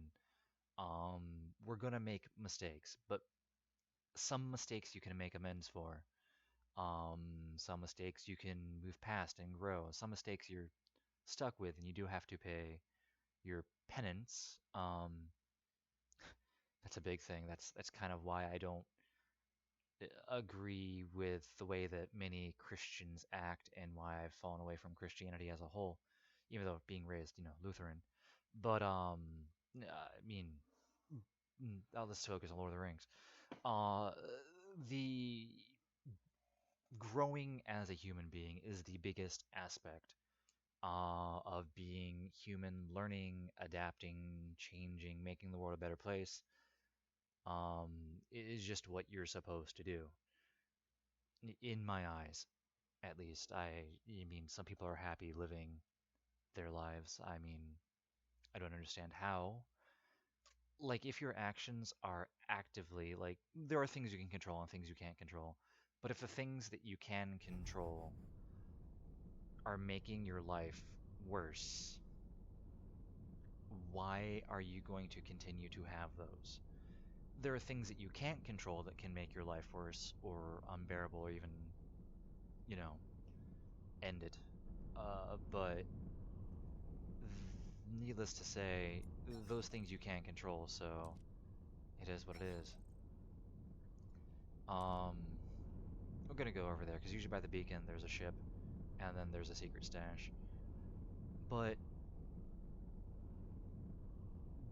that's the whole thing. Like, many people, will open up their old yearbook and look at how they dressed and be like, "Oh, it was so cringe." Uh, yeah, but you thought it was cool at the time. Don't beat yourself up for that. Like, you enjoyed it at the time. It brought you happiness. And as long as it wasn't a harm to yourself or others, why care? Um, but, if it's, of course, there's pirates. I'm getting the traveler's stash before I engage with you, sir. Why is that clicked on? Um, so like, yay, give me the loots.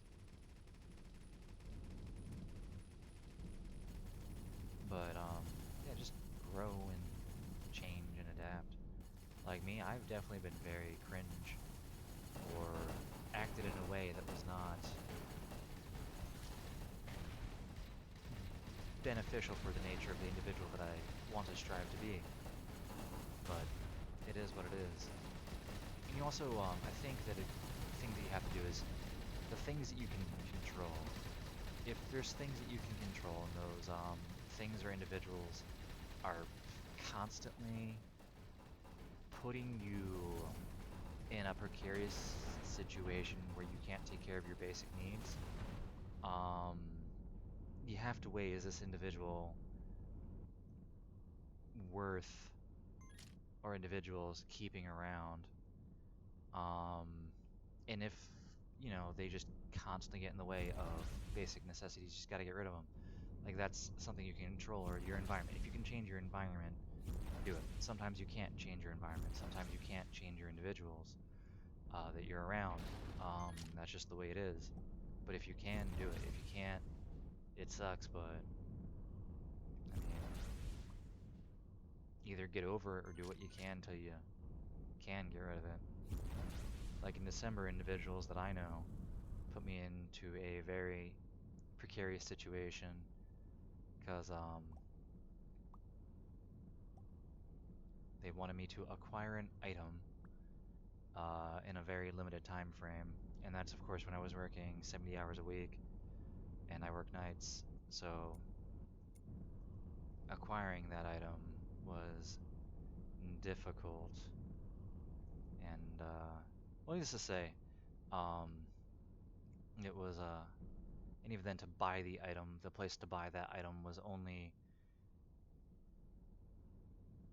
open during the day when I need to sleep, and I'm already because of anxiety, stress, just I'm not eating right, I'm not cooking right because it's just me and my mental state was deteriorating, and those individuals seem to not care about that aspect. They seem to prioritize me acquiring that item over anything else.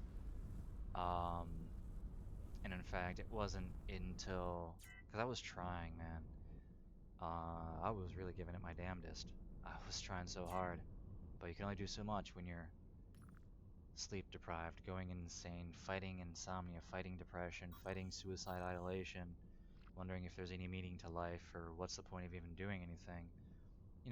Granted, my bank account, the initial payment for the item wasn't an issue, but the continued payment of the item was an issue.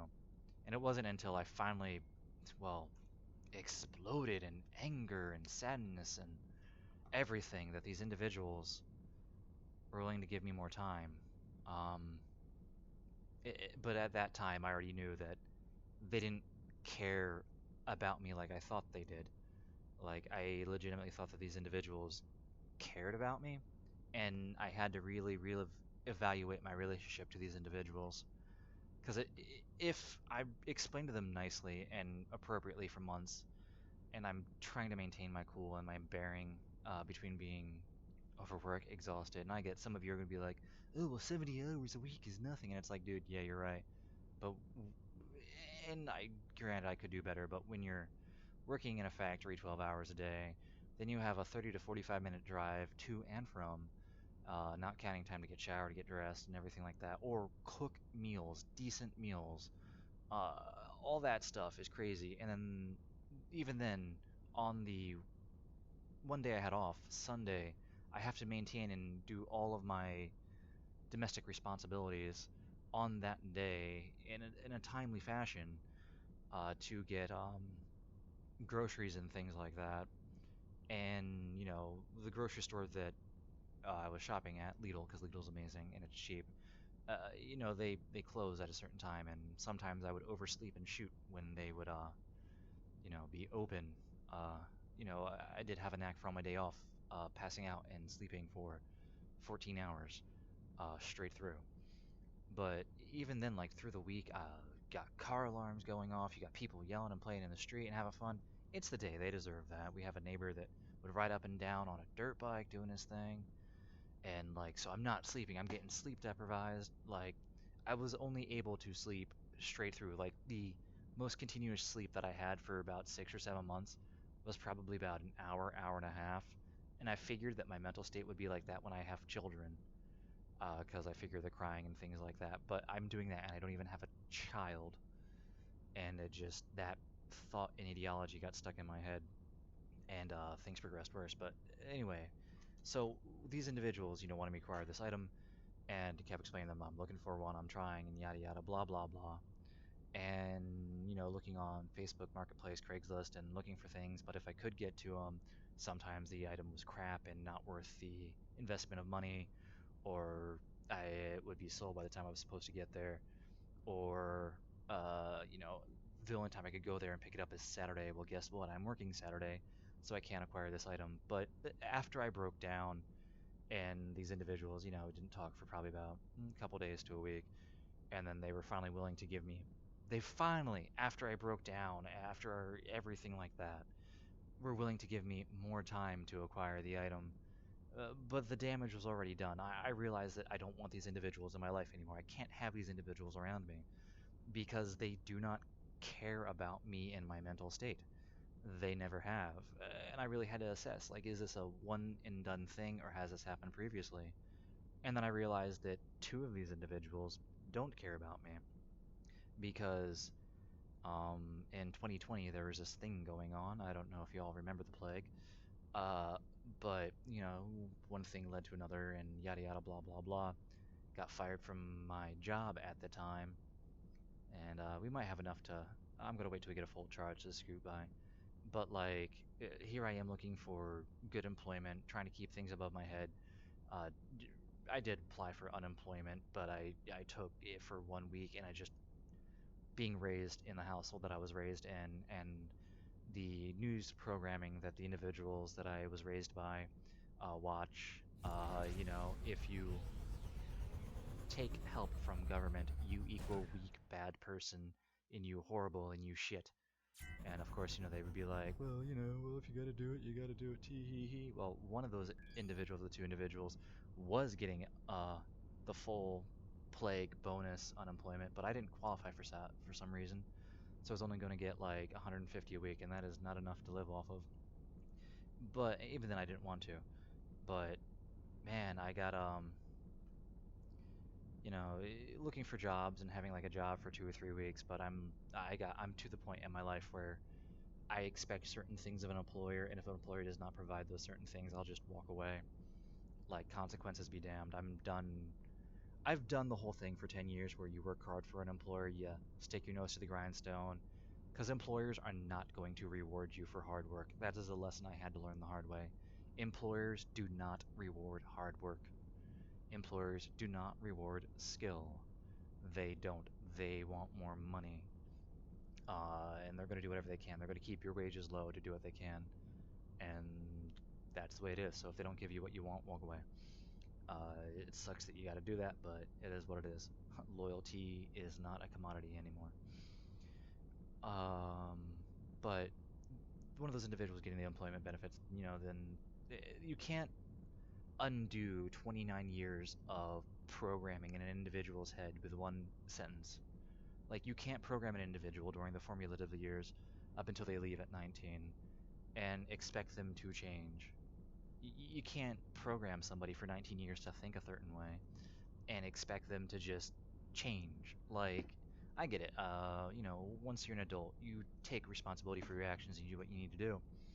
But we are stuck with certain programming that is held over from our formative years. Those years, you know, that shapes your core, your language, your thought process, things like that. And of course, nature versus nurture arguments, yada yada. I think it's both. It's not one or the other, it's both. Uh, like, you just can't undo that programming overnight. But in 2020, like, I'm struggling with bills. I barely, like, I let these individuals know that, hey, sometimes I'm going like an entire week and I'm having one pack of ramen, but my bills are paid, and like, they would offer to help. But they're the type of people that, I don't know, they just will be underhanded in some way. Maybe not now, but later down the line. And I just don't trust them anymore. But like, it was always get to Jersey, get to Jersey, get to Jersey, and I'm broke and everything like that. And I know that the plague was going on, but I'm like, I can afford to take a bus to get to Jersey. And it's like, no, you got to rent a car, and that led to a lot of drama. But okay, so basically in 2020, not only did I lose my job, but I got into a bad car accident. Like, it wasn't a bad car accident, but this car's designed with crumple zones. So I lost my vehicle, so my life was shit. But I dealt with it and I overcame it. Um, but like, they didn't care that I didn't eat. They didn't care that I was struggling. They didn't care that I was going through like mental anguish. And I don't want help from people. I can't take help from people. It's just who I am. Um, but just listen, dude. Let me vent. That's all I need. Like, uh, the male of the individuals who raised me, He's always like, oh, like I'll help, I'll do this, I'll do this. It's like, dude, just listen. Like, I don't need advice. I already know that all the platitudes and the toxic positivity and all that jazz. Just let me vent and move on. That's all I need. Like, that's literally like, and the individual can't understand that. The individual, I'm going to say, is good-hearted, but they, for whether it's the fate's decision or just sheer dumb luck, the individual's luck is that when they meddle to help, they make things worse, and that individual can't realize that. Um, and they'll make things worse and then blame the other individual and be like, "Well, it's your consequences, deal with it." But and they just wanted me to rent a car, forced me to rent a car, so I took a payday loan to rent a car, and then the car was shit, so I wound up not going anyway. Like, I just went through a complete total mental breakdown, which was cool because now I have a payday loan that I'm still paying to by this day. By the way, loans are great. You don't seem to understand that, but hey, finally some fighting. So like, it's just straight up like, once I broke down, they were finally like, "Oh, we'll give you more time," but and I had to buy, a vehicle like in no time, which was perfectly fine. I don't mind that. Like the vehicle that they were letting me use was, theirs, and they can take it back at any point. And I'm not arguing about giving it back to them, and I'm not arguing about this should have been done sooner or that should have been done sooner. What I'm arguing is that when you work 70 hours a week, it's not an issue of money and at least the initial payment, because I had a significant sum of money saved up. It's the continued payment. Like, I was looking for, if I have to go to it's a vehicle is what I had to buy. Um, it's not the initial payment. It's not the down payment. It's the continued payments. Can I afford that? And I was looking for something that I could afford to. Like, even though I'm working 70 hours a week, okay, worst case scenario. What happens if we finally get properly staffed at my factory and we start working 40 hours? Will I be able to afford it? So I was looking for something that I could continue to afford, something I could continue to pay for if worst case scenario happened. Um, but they didn't want to give me time until I broke down and was basically like, look, guys, I'm trying. I'm giving it my all. I'm not sleeping. I'm looking on Carvana. I'm doing this. I'm looking at the dealerships around me.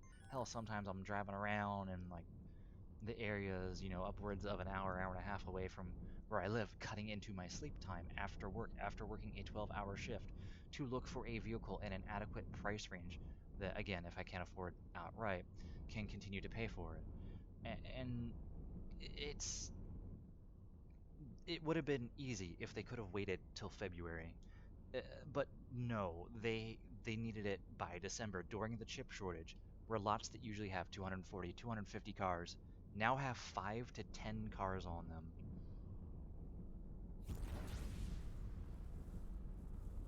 And no, get a vehicle, get a vehicle, get a vehicle. You get this because we don't want you to take the truck up you know, to Jersey and yada yada, blah blah blah. The truck will break down. No problem, man. I don't want to take the truck wrong like that. I'm just using the truck for just get to work and get back. I have no issues with that, and it is their vehicle. They can take it back whenever they want, which is fair. But like, yo, I'm a millennial, and I've been hit with a lot of hard curveballs in my life.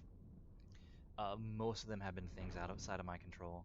Very few have been things inside of my control. But those are all torpedoes, and I tried to pick them up twice. But like, for the first time in my life, I saw ownership.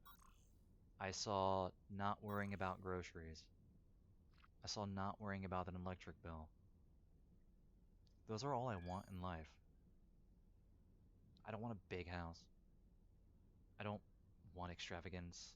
I want to be able to buy a $3 loaf of bread, like brioche, and not worry about it.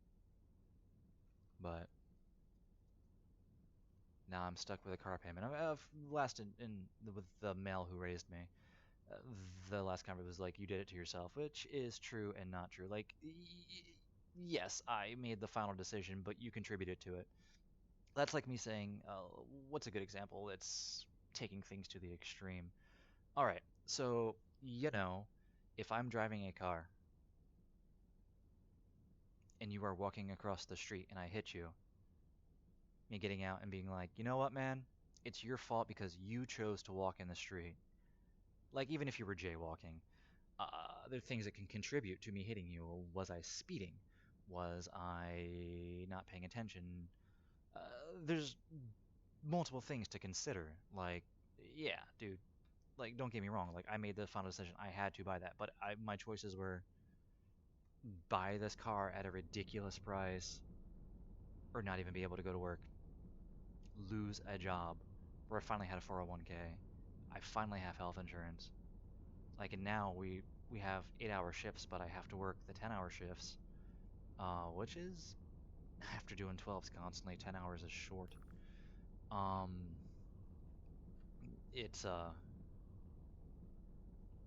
like I had work-life balance right in my hands. I could start getting re-antiquated with family, which was one of the things that was doing it. And it's funny. I see these individuals, but it was family that put me into a position where I can't see family. Well, helped to put me, because I did make the decision to buy the car, but I had to. Like, bro, you don't get to put me through mental anguish for a month and then be like, oh, well, he finally snapped. Oh, again. No, shut up. Like, yes, I acted mad, but I am not mad. At least in my own opinion. I'll admit I'm still exploring the thoughts and debating things. But as of right now, I don't ever plan on talking to any of them ever again. Because if for one Christmas they didn't care that I didn't have money for food, they just wanted me to spend it on renting a car, I don't need them. And if another one, they're going to put me back in debt slavery, um, so that an individual can drive to Walmart once a month. That's perfectly fine. Again, it's their vehicle; they can do whatever they want. Um, but yeah, I just I can't care about them anymore. Like I don't feel anything. And even then, my own sibling, like he's part of the family. I have no qualms with him, but like my emotions got burnt out that I don't even. And I tried telling this to my family multiple times that I don't. I'm so far gone with how much I've been working that I don't feel happy anymore. I can't remember the last time I was happy. I just feel content. Like I was telling them, I haven't been able to enjoy a video game. Like I feel guilty when playing a video game. Like these last 3 recording sessions that you guys see, and let's try it. We're here. We're fully beefed up. Um,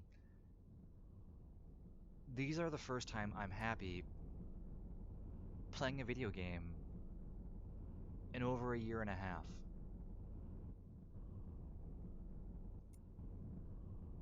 Maybe about a year. You figure this, yeah, times, well, yeah, about a year and a half. Like, and they didn't understand that, like, I try to practice, like, controlling my emotions, but became very difficult when you get only 45 minutes of continued sleep and you're surviving off of, like, 2 cups of rice and 4 pounds of chicken per week. They don't seem to get it. And it's like, it's like, well, eat better. It's like, I don't have time to cook. I'm trying. Like, and it's always work harder, work harder, work harder, work harder. And I get that. There are things in life that we can do to make things better. Oh, allies warped in before things happened? I've never seen. Oh, that's only happened. Cool. I really like that. Um, due to turmoils, it's a pirate sector. I don't think civilian ships were coming here anyway. Um, the it's just like they didn't seem to understand. And then the male individual that raised me, we were talking about finances. He was talking about how they're in the same boat and yada yada. He's having trouble with money. I don't think he understands at all. Like he's financially tight because the responsibility with consumer goods, just straight consumer goods, uh, things that have wow, they really came in full force. All right, then that was pretty cool. I've never had a fleet just warp in and help like that off the bat. That was really nice to see. Thank you, developers. I don't know whether that was just random or whatever, but that's really cool. People that like, hey, we're here to help. Boom, awesome. But like, you spent your money on consumer goods and things that don't mean anything. I spend my money on basic necessities. Like, if I spend more than $10 on a video game, I feel guilty. I feel miserable. I feel trash. If I spend $1.50 on a loaf of bread, I feel horrible because that's money I could be saving. I could be doing that to put in my gas tank. I could be. The individual didn't understand that, and I don't think that there's a way to get that individual to understand that. But last year was the first year in my entire life where I made a lot of money, where I was able to save, where I was able to, like to try and de-stress, maybe go to, even though I live in the ass end of nowhere, one of the, I'm going to say populated areas, but me coming from New Jersey, Philadelphia, New York, Atlantic City, everything like that. Like I grew up in Central Jersey, dude. You want to go to Philly? 45 minutes. New York? About an hour and 10, hour 30, depends on traffic. Lol. Oh my God, I said lol. But, and then this area that I am in, and the state that I'm in, like you drive an hour and you're in the middle of pine trees. There's really not much, but just go out and just walk a nature trail or something, man. Like even then, I felt guilty about like walking a nature trail because I'm like, I could be at home cleaning, I could be cooking right now, I could be doing this, I could be doing that. Like I had to think of my time like that. I couldn't think of it like these individuals don't understand that every minute is a luxury. Actually, we don't want to stop go there. We want to go here. And we can explore this sector and as we go. Uh, and I admit that may have overreacted, but like even then I was thinking about two other things that I had completely forgotten. Like there was a year I could have really used family support, and what made it the toughest was I worked hard, and then for the entire year I'm working two jobs. Don't even have much time to see my at the time girlfriend. I'm working two jobs because that's what I got to do to pay my basic bills. So, you do what you gotta do. You just grit your teeth and move. Like, dude. And I really could have used seeing my family in Thanksgiving. Like, I was going to cover going, and I had the time, and at that time I had a vehicle, and everything was good, good in my life. Overworked, but good. Um, and just to get denied seeing the male and female that raised me last second, um, because the female just wasn't feeling it hurt because like at the beginning of that year I was homeless and I picked myself up. I did the one thing that boomers always talk about. Pick yourself up by your bootstraps. And I did, motherfuckers. I mean, I sacrificed joy. I sacrificed happiness. I sacrificed coffee because I was afraid to buy it. I sacrificed energy drinks. Heck, my girlfriend at the time got mad because I didn't take her on dates, like normal dates to places, because I was afraid of spending the money, even if I did have it, because there's always those unexpected, you know, finances. And like, bro, like not being able to see my family that time was rough. But my then girlfriend, she actually came to my apartment, and the grandparents came over, my blood grandparents came over, and she came over and she did Thanksgiving. She canceled plans to see her family to do Thanksgiving for me. Now, I'm not, going to be around the bush. She was overall a really, really good female. But the thing is, like, I let the weight of the world get on me, and over the course of a couple years, my mental state deteriorated so much that I couldn't even see how much of a horrible person I had become. And that led to one thing to another. But, that's life. Live, learn, become better. Um, but like at the time, I didn't see the value in what she did. because I was so focused on that the female who raised me just didn't care. Like, I'm sure the female that raised me had the reasons for, not needing it, but that year I could have used it. I could have used seeing my family then. Like, they always say they're going to be there, they're going to be there. They're there when things are good, but when things are rough, they're not there. Or when things are rough, they have a knack of making you feel worse. Like,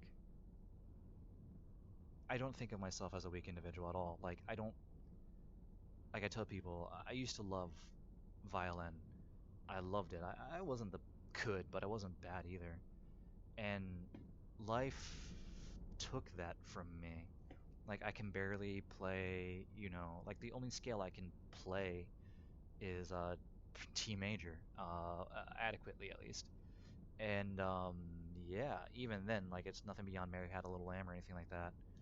And it's losing so much to do what you have to do.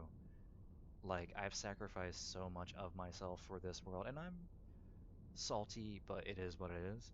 But like I assumed that family members would be there, but for the first time, I had a point in my life where I was going to have work-life balance. I was going to have to not worry about food. I was going to be able to focus on making my mental health better if they were patient.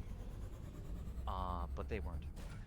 And if they're going to sacrifice patience over my mental health, over me eating, over me sleeping, over my basic needs, I don't need them in my life.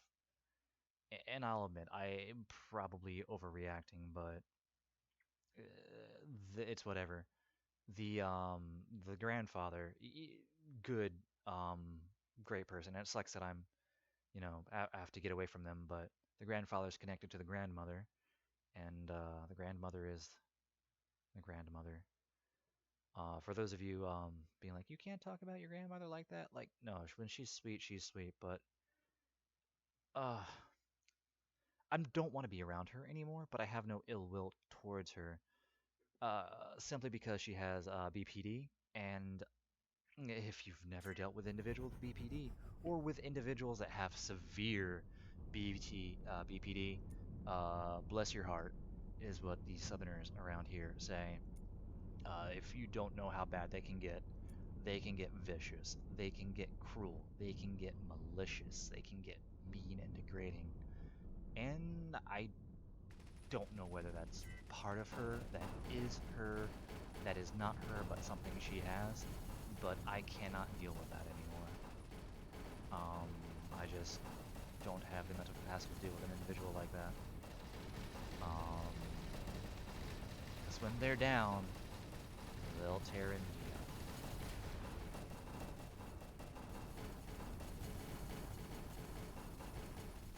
But yeah, but since cutting out my those individuals in January, my mental health has improved so much, which is that's a parrot mothership. I can't do anything to it.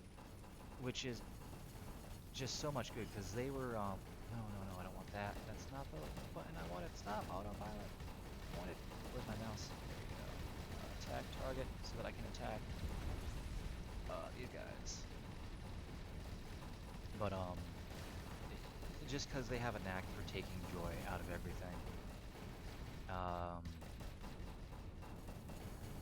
like you do one thing and they always focus on all the negatives about it. And then up until I was able to have a couple therapy sessions, I didn't realize how much um, looking at negative things have just infected my mind and soul overall. Just constant negativity, constantly. Like, be happy for a second. Yeah, it's not gonna last. Nothing in life lasts. But allow joy for, even if it's a fleeting moment, allow that joy to set in. It's necessary. Oh boy, I'm getting chunked. I should pay more attention to the game. Huh. Can I do damage to you yet? No.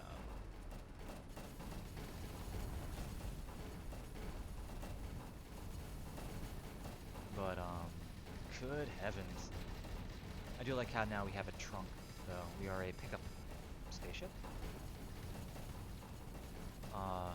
But, like, take a moment to appreciate the small things. Which the grandfather, um, he really helped out.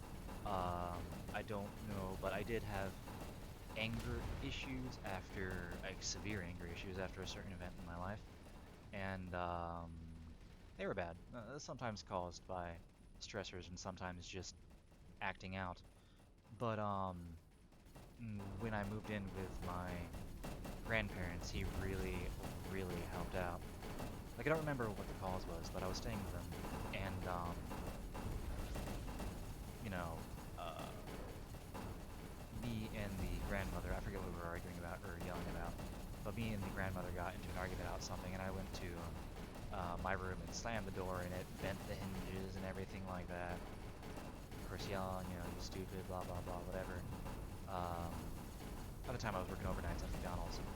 Oh, I remember now.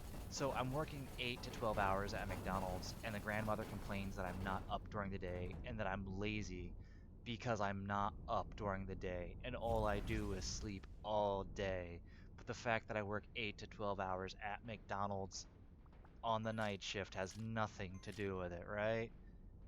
But gotta be up during the day, so story of my life. Go like a week without sleeping, and then at some point you just go fucking crazy. Like this fucking the grandmother just has no logic skills. Like I'm working overnights. I'm doing what I can to try and not be a burden. I don't want to be the stereotypical, it was younger. This was 10 years ago. I don't want to be the stereotypical millennial. I'm going to do whatever, even if it's a shit job. I'm going to do what I got to do. I am not going to be a shit millennial. I'm going to do what I have to do, whatever it takes. But like, you're lazy, you're not up during the day, blah blah blah.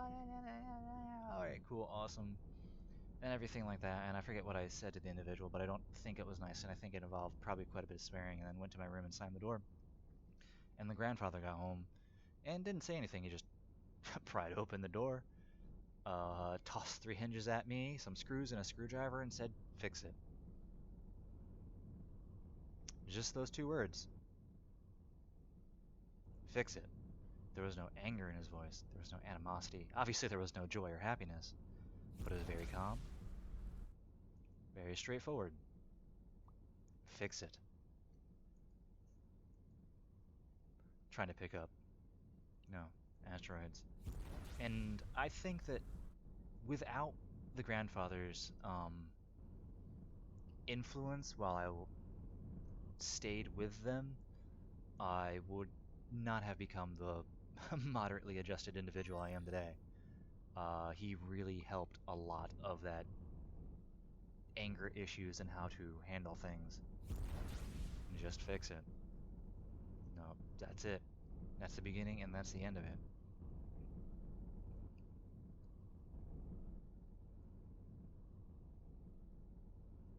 That in his calm demeanor. That dude does not get angry at all. Which for somebody that does a lot of mechanical work, carpentry, sheetrock, everything like that. Yeah, I've had a lot of those jobs, and everybody I've met in those jobs swears, but my the grandfather does not at all. In fact, his patience helped me develop a taste for that, enjoying the manual labor type things, the patience and understanding for my I have no other word, and I'm sorry, YouTube, but for my dumbass nature around mechanical things. The patience, when I did have the time to go out and help in the shop or do something or help them on a side project, was always beneficial. Just straightforward. How do I do this? Like this, you know, or having patience for me to try and figure it out for a little bit. I saw a blink. I thought I saw a blink. Yeah, there it is. Where'd it go? There we go.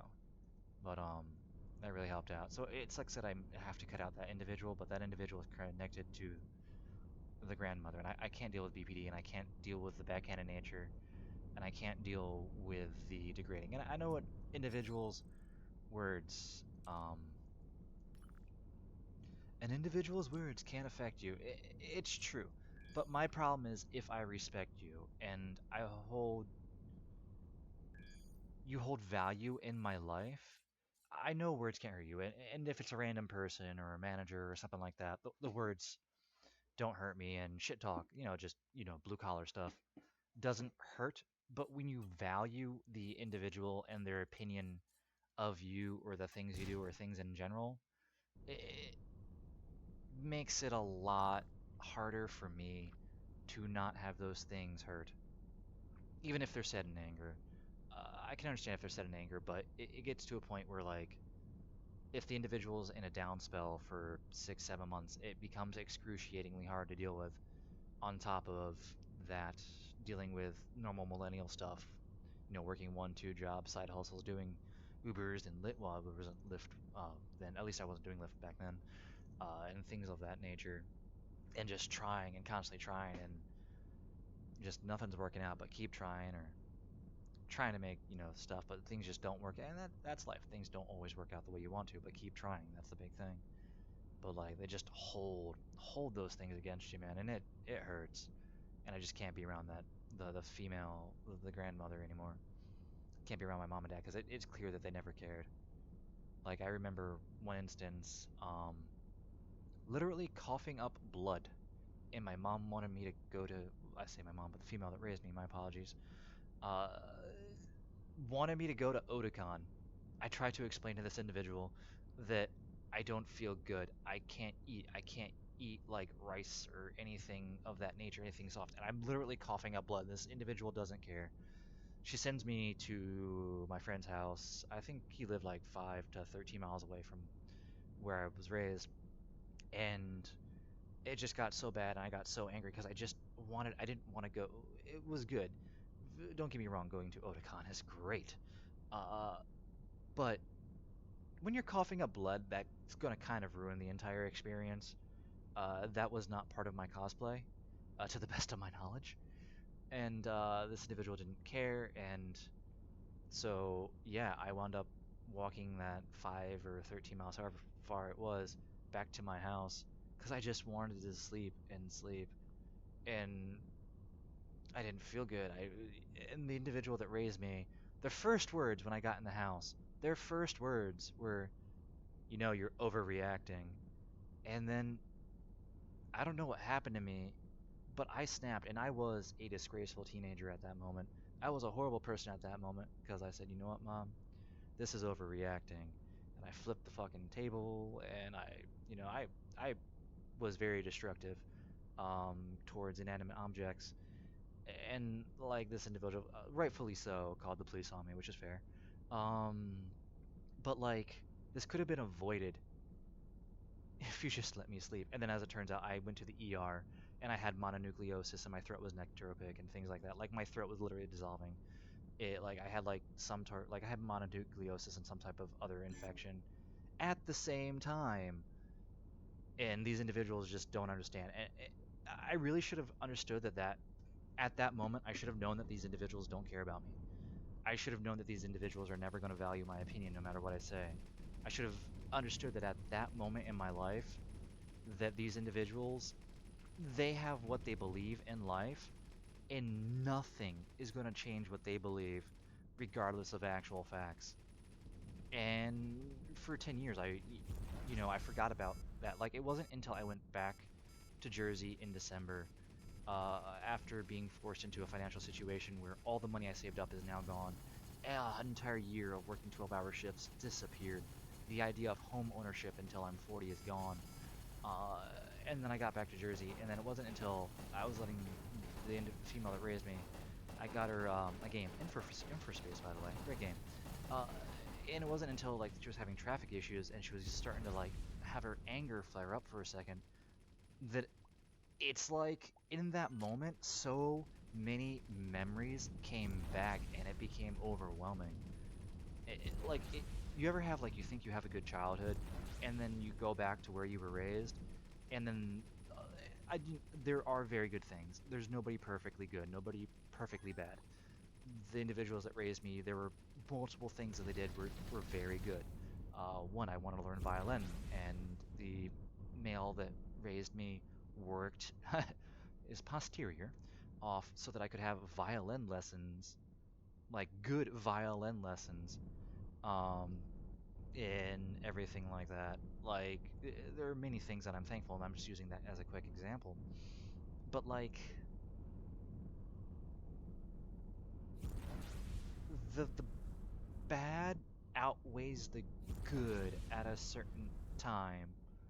And remembering all of the female that raised me, all those violent outbursts and things like that, I wonder if in my own nature growing up and things like that, whether I learned that from this, like I'm an adult now, so I can, as I've gotten better at controlling it, suppressing it, moving it, or even then exploring why am I angry?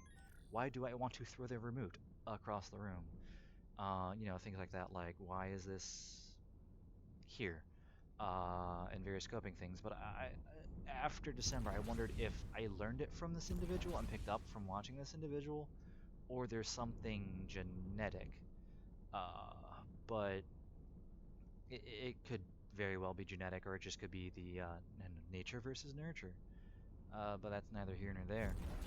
And yeah, it got me to like a lot of questions, and I just don't want to be around that anymore. Like, don't get me wrong, when they can be very good people, but they forced me back into debt slavery, and they could have waited 2 months. Like the initial payment for a vehicle, I could have bought a dinky fixer-upper if I had the time, um, and been perfectly fine. But I had to get a vehicle that I could not financially afford. And they're all like, "Oh, well, we finally were willing to give you, more time for a vehicle." But it wasn't until I had a mental outburst after a long time of trying to calmly explain, like, if they're not, if they've never going to understand my viewpoint until I have a mental breakdown, or even then consider my viewpoint until I have a mental breakdown, there's no point in continuing discussions with them over anything. Like,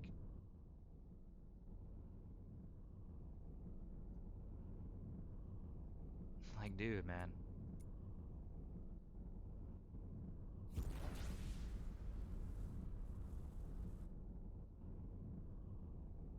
I don't know. That's too much. I should probably cut it. I'm gonna upload this anyway. I'll rewatch it later. Nobody watches these videos, but I'm just piddling about waiting for things to recharge. Just maybe I should probably stop hitting the space bar and boosting. But like that was the catalyst for me just stop caring. Like they finally were willing to give me more time after I broke down, but my mental state and damage was done, and I did act rashly and accordingly. But hey, guess what? You can't expect somebody that's malnourished, that's sleep deprived, and to act rationally, dude. Like if I'm getting on average 6 to 7 hours of sleep a week, like good sleep that is, like you can't expect somebody to act rationally on that. Like I'm not trained to act like that. Um, I mean, I did take care of the base necessities, but I was not a good individual, and that cost me friendships, that cost me relationships. And I know the whole thing, you're personally responsible, yada yada, blah blah blah. And I agree with that. But at the same time, too, like, I don't know, man. People talk about personal responsibility. I want to put them through eating 1 pack of ramen a week and getting, I'd say, 3 hours of sleep a night, but waking them up every half hour in that 3 hours and see how long it is before they start getting cranky. I really want to put people through that say things to me. I want to put people through what I've been through and see how they handle it. And I guarantee that unless you've had rigorous training and mental discipline, I guarantee you're not going to be able to. You're just not. Can you work a factory job? Can you go to carpentry on a bowl of rice and work? I didn't think so. Oh, and can you do all of that while not complaining to your boss, coworkers, and things like that? Or are you lying to your family saying that everything is okay and happy? Yeah.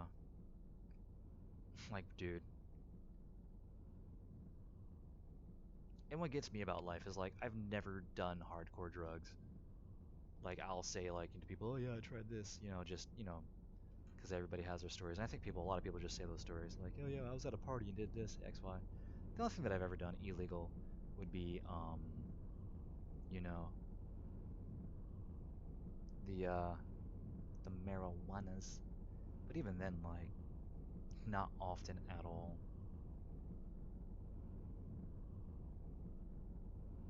But like, never turned to drugs, never did anything. Even when I was homeless, I never saw the purpose. Like, if your life's shit, why make it more shit? It's just that simple. You do what you have to do. Like, it's your duty to yourself as a human to do what you have to do. And if you're getting in the way of your natural survival, or something's getting in the way of your natural survival, it's an enemy and it needs to be taken care of. Now, there are times where sacrificing your natural survival is better, but that's for like tribes and sociological things. But I don't know, man. I'm so salty from politics to this. Maybe it's because I've finally been able to decompress and my thoughts are just blabbering out now that I finally have time to just relax without my mind being food, food, sleep, sleep, clean, clean. But yeah, if I could have, if they could have had patience just by a month or two, it would have been so much better. Because now that I only work 8 hours, well, I do get my overtime for 10 hours approved, so now I work 10 hours. But I do have the, it's either I can work 10, but my main schedule is 8, so I have the option to work the overtime, which is nice because, some days it's like, I need to focus on sleep today, so I don't work that overtime that day, which is so good. Um, but the weight of I have to do this overtime because I have to, afford this insanely high car payment at a ridiculous interest rate, even though I had a great credit score. Like, bro, it was just supply and demand, baby. All right. Oh, wow, we gotta go all the way over there now. Yeah, I'm taking you guys with me. I mean, it's a YouTube video. You can skip it or not watch it. It don't matter. But like that's taken away every last dream. Like I don't have a dream anymore. In the last conversation with the male that I talked to, like told him I need something to fight for. Like when you don't have a goal and you don't even have the baby steps to move towards that goal, it makes things difficult. Now, I still move. I will still keep going. I do not give up. I might cry. No, I don't cry, but I might be less than productive for a day. But that's it. And then after that, I get back on moving. Like even if I don't know where I'm going, I go somewhere. It's like I can reassess. I gotta move. I gotta take care of these base things. Once I take care of these base things, I can reassess what I want. But like, I'm not. If I ever see home ownership, I'm going to be 40 now. Like I had it. Like if I had like a car payment that was like 200, 300, and insurance at yada yada, that would have been perfectly beneficial and perfectly great for me. And I would have been perfect. And that was worst case scenario if I didn't find something on Facebook or Craigslist or something cheap. And like, but bruh, they didn't care. And car lots didn't have cheap things. Or did you know? At least it happened to me. Once your credit score gets so high, car lots don't want to sell you the cheap cars. What type of nonsense is that? Like I remember I bought a car when my credit score was 555 and like it was a car for 10,000 and like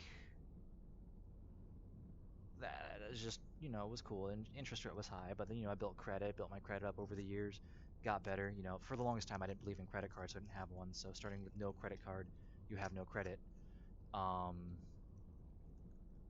but like I was able to do that with a shit credit score. Granted, I have to add a cosigner, but like now that my credit score is fucking, you know, it's between like 680 and 715 right now, which makes me happy. I think it's great compared to where I was. No lot wanted to meet, like, I'd go there for an $8,000 car, and they're like, no, I'd go there for a $12,000 car. They're like, no, no, no, no.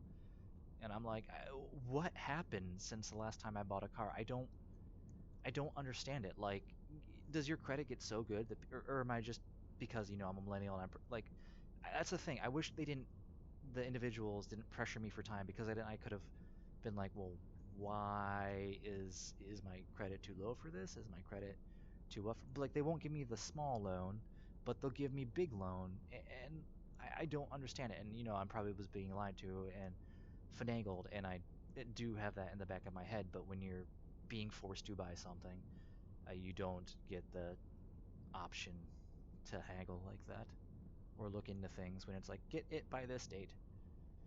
It's like, and the date's coming up, and you're like, bro, I'm trying, I'm trying, I'm trying. They're like, yeah, hurry up. Like, I don't think those individuals understood how much I was trying. And honestly, if they can't see, especially when I'm working 70 hours a week, if they can't see how much I'm trying, like, I don't care anymore about them. If one of those, the female that raised me has no job and doesn't understand that I'm overworked, it's like, well, maybe it's because you sit on your ass all day and don't do shit. And then the male that raised me, he's a hard worker, but I don't think he has the capacity to understand anything other than his stomach. Like it's the toxic positivity. It's like you talk to the male that raised me, but they don't have anything meaningful to say, and you can tell that they have nothing coming from the heart, cause it's all regurgitated psychobabble Dr. Oz bullshit. Like it's not meaningful. It's not. It's all idioms. It's all just the fucking platitudes that people hear 1,000. It gets better. Just keep trucking. Blah blah blah. It's like yes, I'm going to do that. That is okay, yes, that's advice, don't get me wrong, but we need hard things like what to do at this point. What is legitimate advice? Keep trucking. Okay. No, that's pointless. Yes, keep trucking. Obviously, we keep going. That's just like if you keep driving, you'll get to your destination. No, you won't if you keep driving. If you keep driving, you have to drive correctly. Do you make a left? Do you make a right? Do you do this? Do you hit a fucking tree? Like, just stop with those idioms. They're meaningless, they're pointless, they're worthless. Like, speak from the heart. Speak honest and openly. Hell, if you have to give examples from your own life, like, well, I was in a similar situation, and then explain how it was similar because sometimes people be like, well, I was in a similar situation and it's not a similar situation, but explain that you're coming from, regurgitate what the individual that you're talking to has said so that it shows active listening and that you're actually caring, and then how you got through it. Then the individual you're talking to can take that from you, and maybe it's like, okay, that doesn't apply to my situation, but maybe there are some things that do apply to my situation. Like, and go from there. But it's just pointless things. These people are yellow. But man, I need to actually play Avorion, not rant. But like I said, I don't care because um, you know, nobody watches these. And I think it's pretty good to just talk into the void. Talk it to the void. Hello, Nietzsche. How you doing? Been a long time. Love your mustache. I mean, the nihilism. I, life is meaningless, yes, but I think in the meaninglessness, it has meaning. Anyway, but yeah, man, it's just like talking to emptiness, man. Just regurgitate like the toxic positivity. Like that's why I could never be open and honest with these individuals, especially when I was coming from tough times until like I mentally broke down, because they just don't get it. I don't get me wrong. Gen Xers are good and they did struggle for their time, but I think that Gen Xers and millennials, I don't think we have they don't understand how the world is now. How the world is for millions of people. They don't understand the situation. They don't understand how inflation works because they got theirs. They're like boomers in training right now. And I just don't think they understand how hard our generation has to work. It's like, dude, you could work 40 hours a week and have a wife and kids. I work 40 hours a week and I barely pay my bills. But then you get into the whole Fox News argument. They'll be like, oh, well, if the reason that people are working at these shit jobs is because they didn't go to college. And then people go to college. Well, the reason that you can't find a job, maybe you should have gotten a job in the trade sector. And then people in the trade sector, like, don't get me wrong, some of them are good, but they're union. Some of them, they're union jobs. But unions are communist. Dun dun dun dun. Oh man, but I gotta tell you, it's just I think there's a diversion of not just political. Hello, who was after me? Pirates. Um,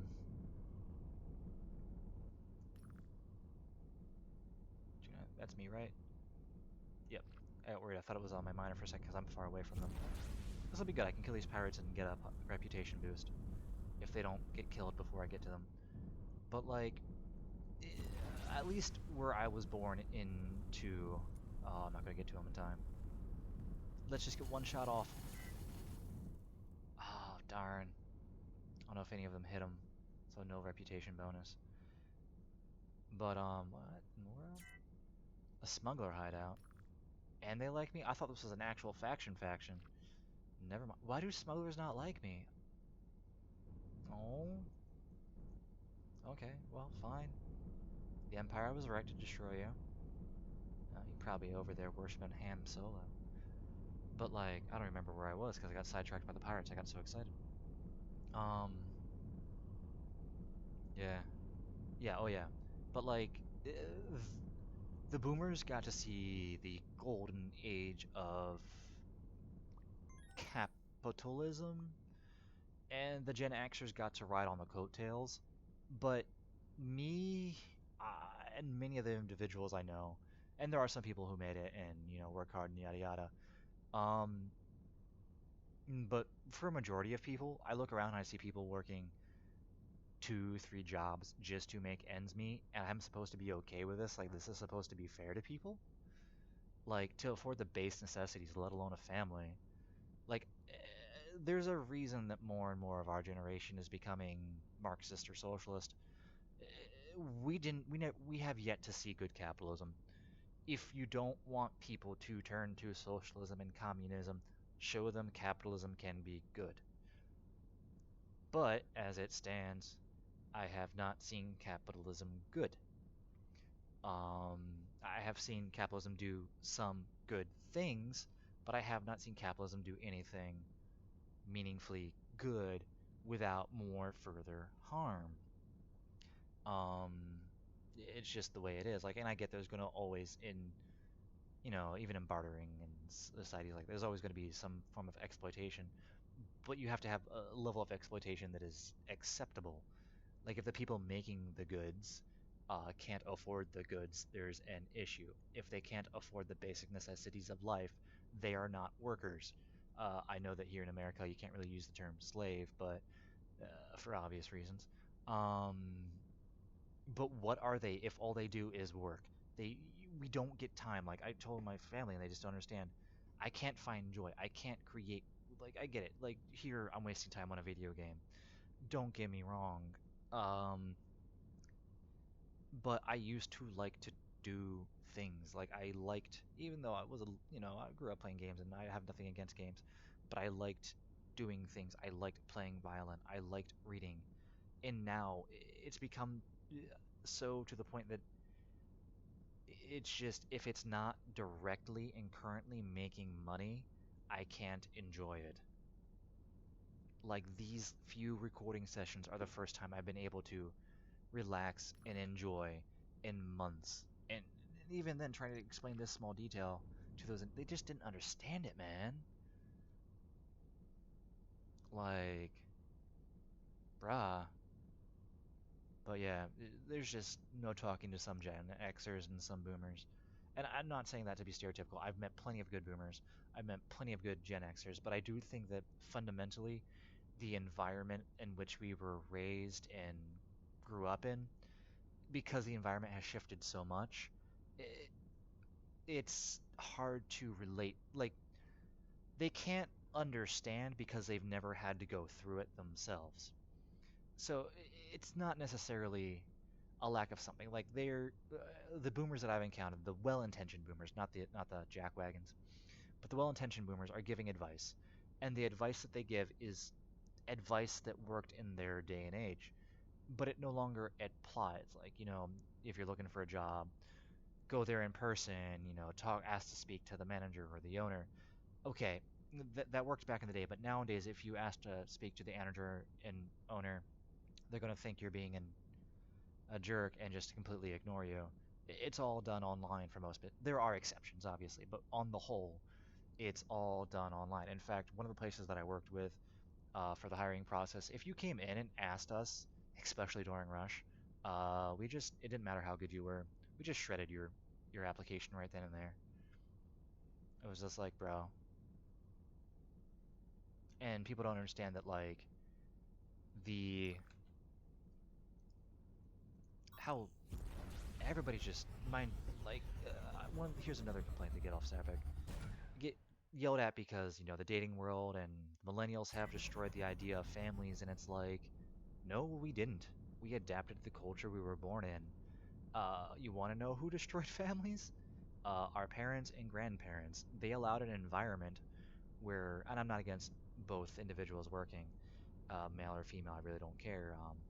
But I'm saying that when it comes to a household, you have basic duties that need to be done. It doesn't matter who does it, but there's basic duties that need to be done. But when both individuals are working two, three jobs to make ends meet, and they're not home to raise their children, to impart ideals, to have meaningful conversations, development things, attend ball games, no, you've destroyed the idea of marriage and family because there is no time in your capitalist society to be married and have a family. Like, look up why a lot of people get divorced. Oh, it's arguing over finances. There are a lot of other things too, but I don't even that study I remember from like 2014, so it could be outdated now. I'll fully admit that. But like, eh, we've allowed capitalism to destroy America, and then we blame the millennials for doing it. We had to adapt to the environment that we're in, and we're doing it. We're working longer. We're being paid less. We're producing more. Like, look at the educate. Look at what the. Don't get me wrong. It's nothing, but look at all the good the millennials have been doing since now that, especially now that a lot of them have worked their way up. Look at what we are doing compared to others. Don't get me wrong, other generations have their hardships, and I don't mean to be a what's the word, a generationist, a generationist. It sounds like a Star Wars faction. Um, because there's so many different things and variables and yada yada blah blah blah and this that the other thing and case by case and talk about it for ages, as I am doing. But like, there are lazy individuals in my generation. Do not get me wrong. But on the whole, I haven't seen many of them. Don't get me wrong, I've seen quite a few. But on a whole, it's like less than, I'd say, like a percent on my own individual encountering basis. And then we get told we're lazy. Like, oh, you know, like 52% of millennials still live with their parents or somebody in their family. And then you look at like what rent is for a shack. Well, just move to a less populated area, blah, blah, blah, and this other thing. It's like, okay, then you go to try to buy that area, but oh, too late. Corporations are buying out that land. Like, the idea of homeownership is going away because housing prices are going through the roof because corporations are buying up single family homes. And you're okay with that? You're okay with most of a neighborhood being owned by one corporation or by one rich individual? Look, I'm all about hard work, success, owning a business, but no, just no. You are denying growth. You are denying people prosperity. You're denying people a place to hang their coat at the end of the day. Home security is a big thing, man. Like, when I wasn't, like, I'm still not, like, do you know what it's like not knowing if you're going to have a place to rent? Like, place that I rent from, if you miss your rent on the first, on the fifth, they start eviction because the state that I live in has no tenant laws. Because the party of Christian beliefs is very Christian. Lol. Do not get me wrong, I will bash Republicans, but I am not a Democrat by any fucking means. Um, but like, bro, I don't know. Like, what? Like, if you're okay with an entire generation that's working hard. Not like you, like I'm glad y'all got yours, but literally, like if the only hope for my generation to acquire property is to inherit it, on the whole, there are exceptions. There's a problem.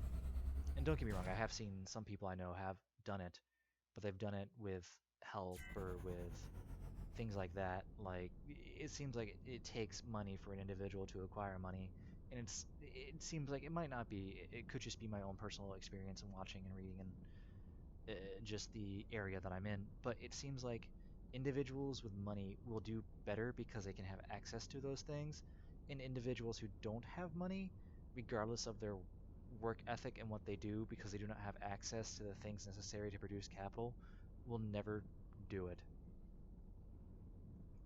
There are exceptions, obviously, but it seems like on a whole, and I hate when people are like, well, I did X, Y, and Z, so, and it's like, all right, good for you.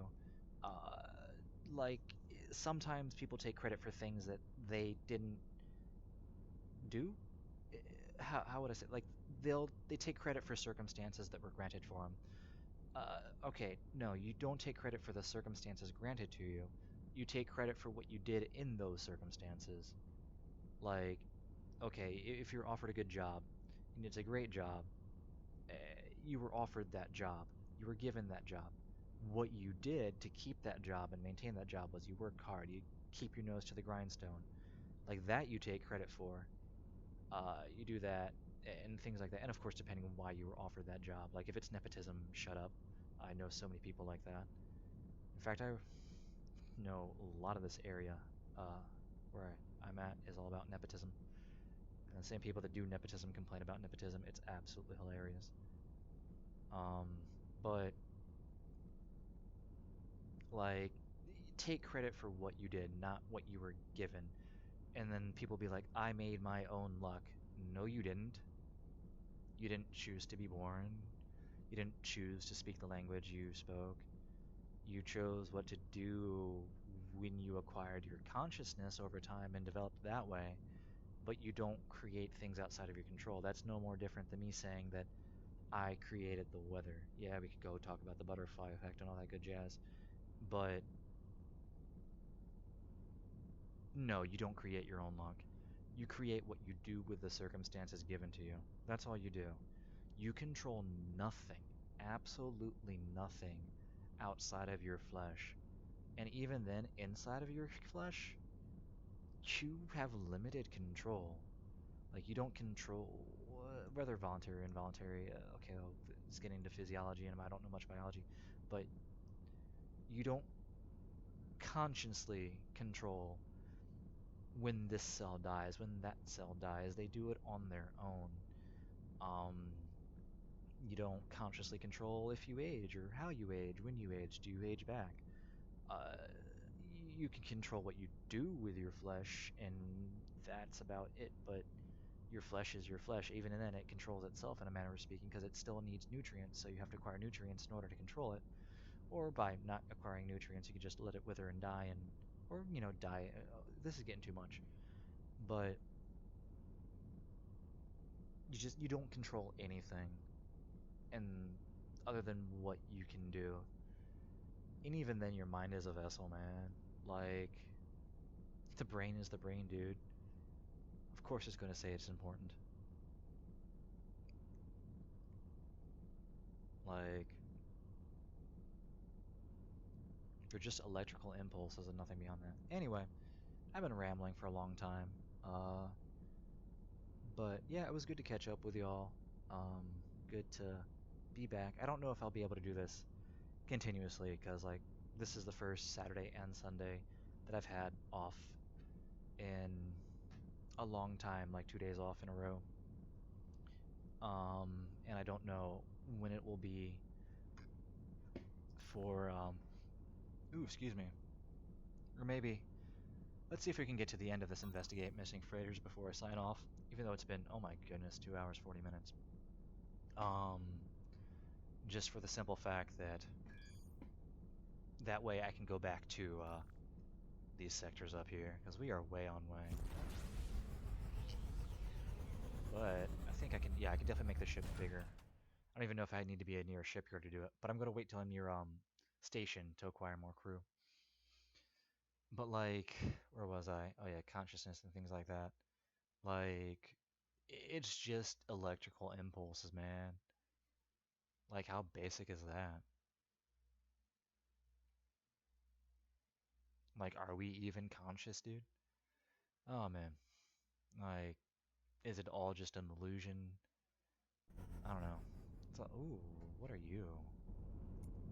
Oh, a giant wreckage. That's cool.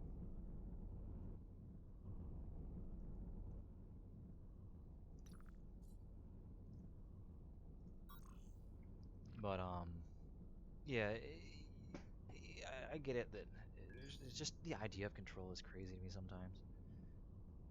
It's just weird because coming from the individual, and you can ask anybody that knows me, that has to control everything. I need to be in control. Uh, and now I'm just like, you don't control nothing. Just do what you got to do. And also, that being said, like there are things you can control. It's so much, dude. Like when you sit down and you start thinking, you realize that thinking is, the thoughts that you're thinking. Are you thinking those thoughts and thoughts that you're thinking? Like, are you overthinking? You know,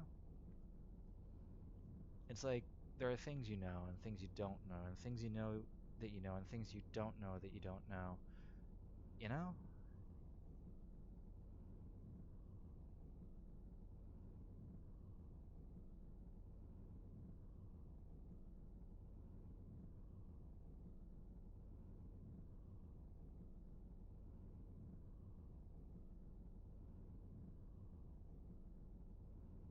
but that little bit of silence right there after I like shut down my brain with that sentence. Um, that's why I like this game. Just listening to the hum, like they really nailed that relaxing hum of the ship. It's just for me, it's very soothing noise, and I don't know why it's soothing to me, why it's comforting. Like I'd like to know where that came from. Like what's so relaxing about this noise? But the person who did the sound of this game, on point. Thank you. It's nice. Watch it be like a fart slowed down or something like that. Like, well, all right then.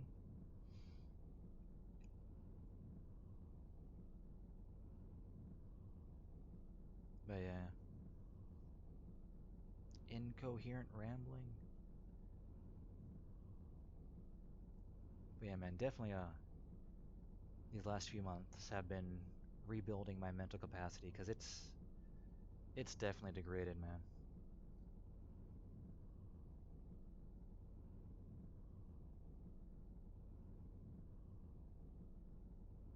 And I'm beating a dead horse, but just sit and relaxing, man.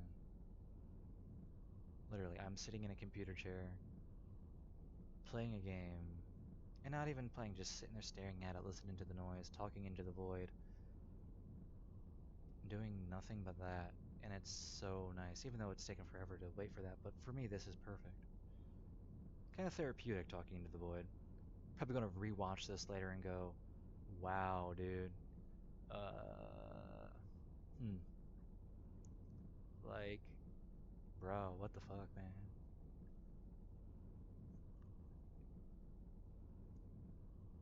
Or what the Fran, man? Definitely cleaned up a lot of my cursing. Still slips out every now and then, but definitely have improved my lexicon. Lol. There it is again. Bet you I'm going to be doing that for a year or two, saying lol. That's how I started saying bro. I was around this guy that said bro all the time, so I started saying it to him, just to, be facetious. And then I started doing it in normal conversations, like, bro, what are you doing, man? It's like, no, stop. I started it to be annoying, and now it's stuck with me.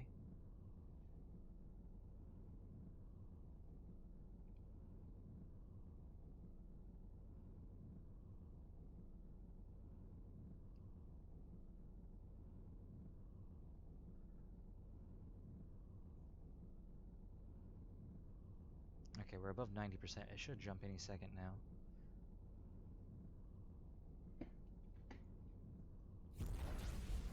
There we go. I was getting worried.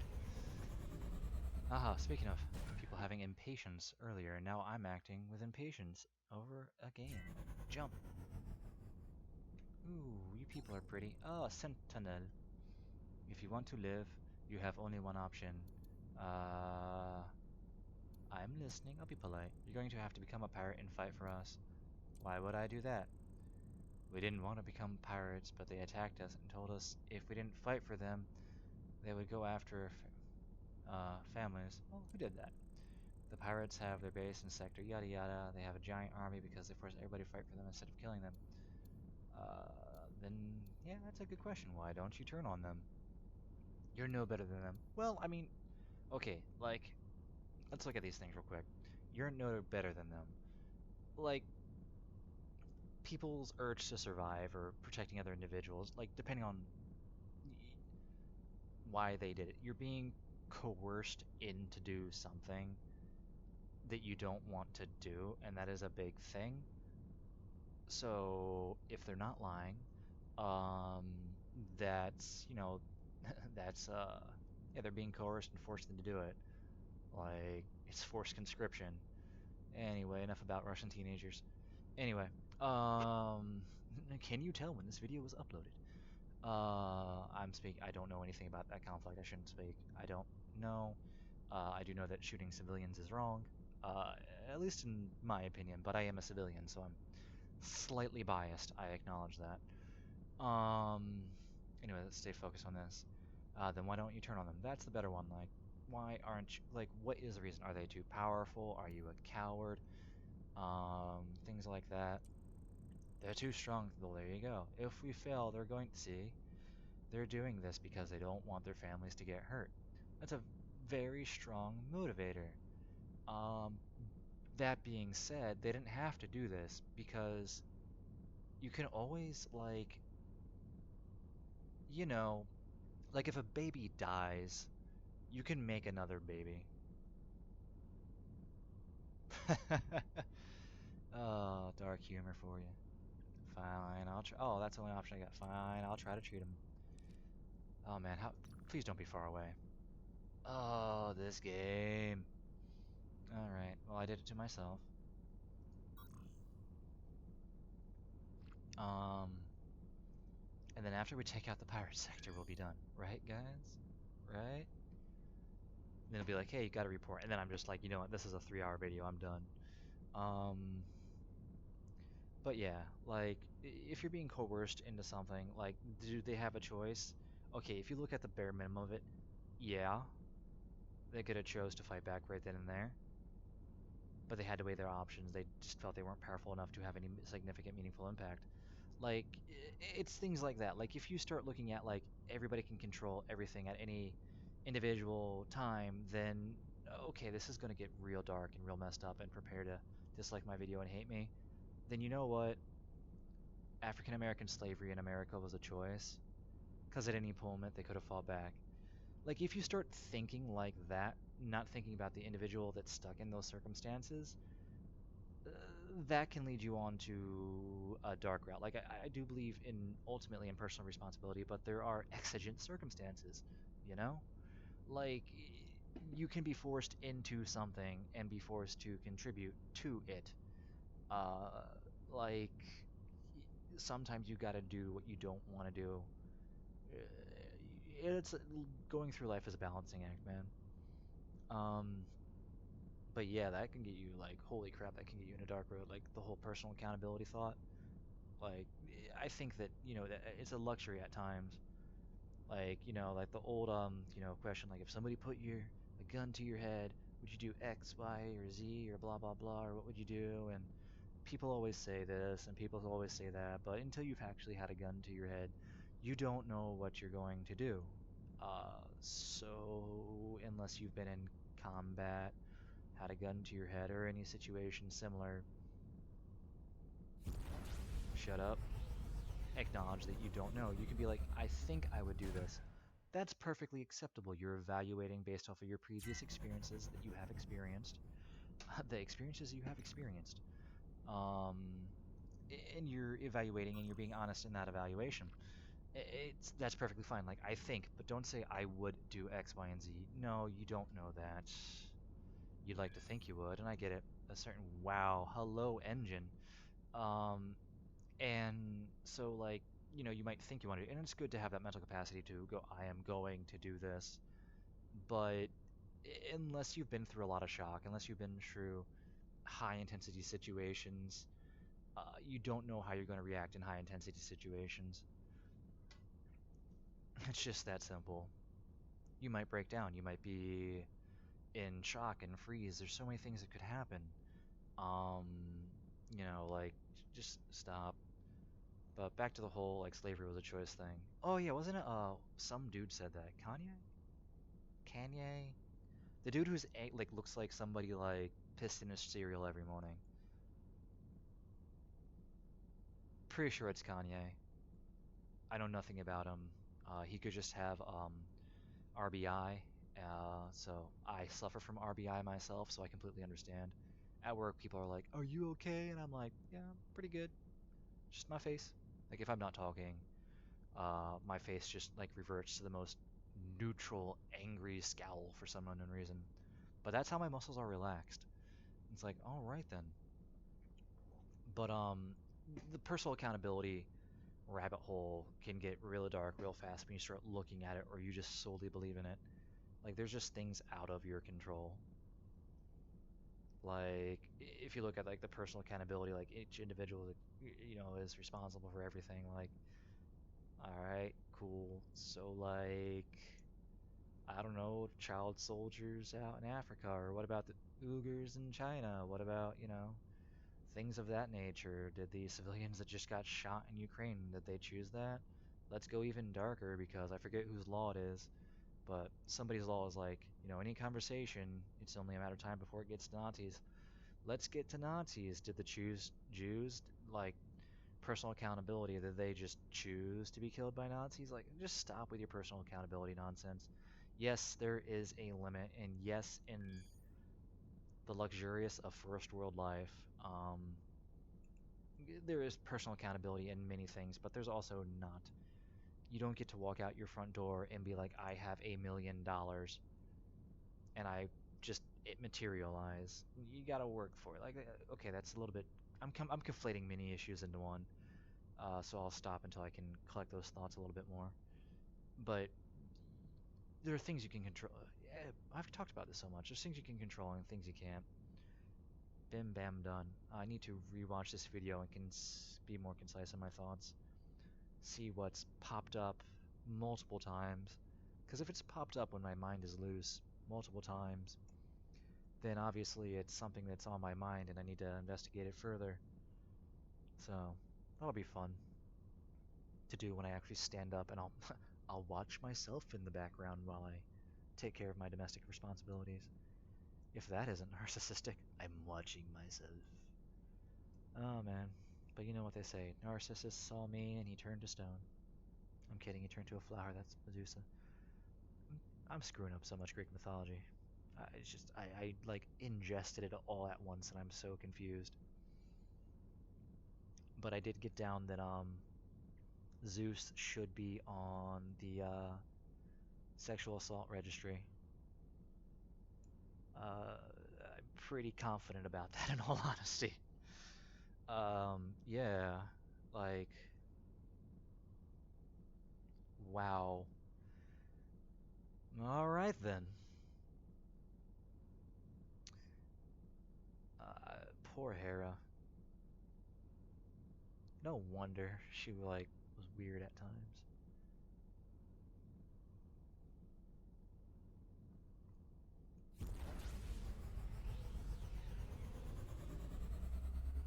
Rambling 3 hours in. Oh yeah, for all the 0 people that watch this. I really do, and I've said it before, just need to get video editing software and take the time to learn to edit. And if I start having more Saturdays off, or even then the option of having Saturdays off, I'll definitely look into it. But as of right now, a time thing, and I don't think I will. Like, just for the pure time of it. A little mic bump for ya. If it's one more jump away, alright. I'm fine with that. Yeah, I need to put on better generators. In fact, I have the what you may call it, view all blocks, armor. All right, happy day. Where do we want? Okay, you are big. Will you be a generator? Can I build a generator here, or do I have to get near shipyard? Please, I'm getting impatient. I need to be near shipyard. Man, that smuggler's way back there. I had my chance. Um, learning design failures. More strange. Hey, we might get to the pirates, and it says strange subspace, so that's Zotan. It'd be really cool if we warped as the Zotan came in, and the Zotan were able to, help us out in a way. Three ways are always nice. But yeah, man, I'm gonna enjoy rewatching this video and listening to my thoughts and be like, all right, because I think that's important. Why I journal, uh, my two journals, my logic journal and my emotional journal, well, my daily journal. Um, I think they're beneficial. Just like it helps you look at yourself in the third person, and it helps you reevaluate things. Like, whoa, I reacted insane in this moment, or I was justified, or just things like that. We didn't warp away in time, and it's a small groove, but it'll be all right. In the meantime, let's just enjoy the silence because I've talked way too much.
All right, I can't take it anymore.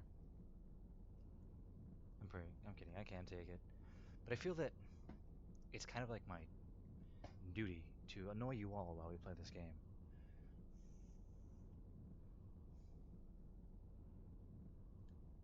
The main reason that I started up doing YouTube was because I didn't realize, but I had somebody tell me, and I've had quite a few people tell me, like, just think that I'm being sarcastic and rude when I say things. And I never understood because I didn't think I was saying anything rude or sarcastic until one of the individual finally came out and just straight up said, "It's not what you're saying, it's the tonality in your voice." And then that really opened my eyes to how snarky my voice sounds. Like I'd be like, "Hey man, you did a good job," and yeah, it just my voice. The individual would think I'm, insulting them because my tonality.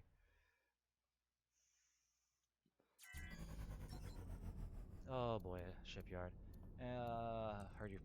Let's you try. All right, cool. Oh boy.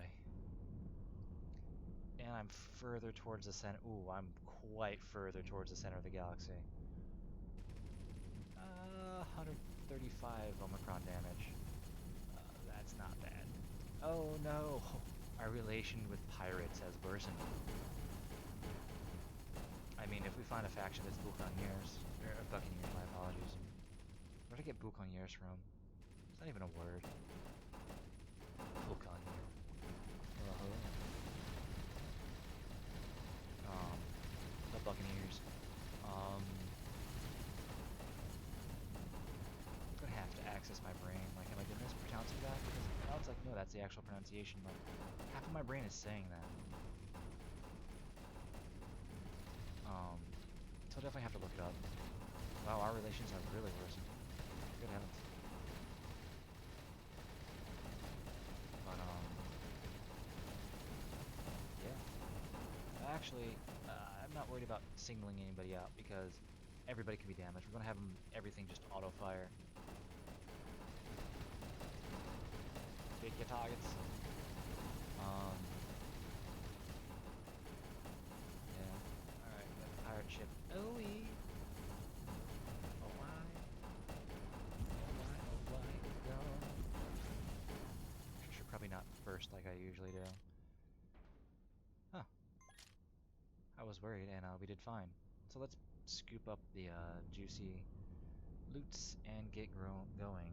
Again, if I was not playing on YouTube's, I would tediously, and I mean tediously, salvage every sector um, with this ship while it repaired up and did its thing. But it's doing fine right now, or just salvage sector in general.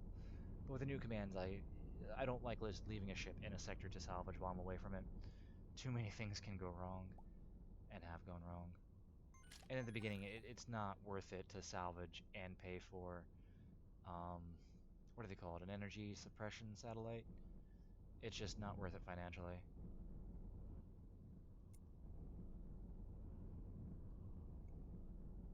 But yeah. Oh, nice. I mean, where we're at, I have horrible math. But I think we might just be close enough that we might get the R mining lasers. They could drop, or we could find them at equipment dock if they want to trade with us. Uh, I'm not 100 on that.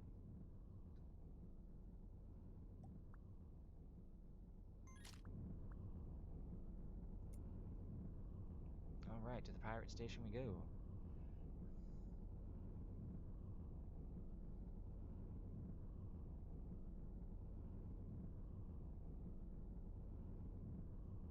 I'm coming for ya. Oh, it's already half damaged. That's nice.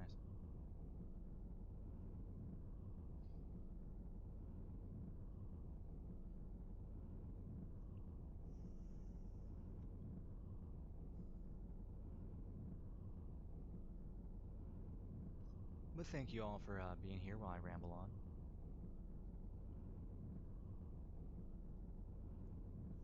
But it's better to ramble than rumble.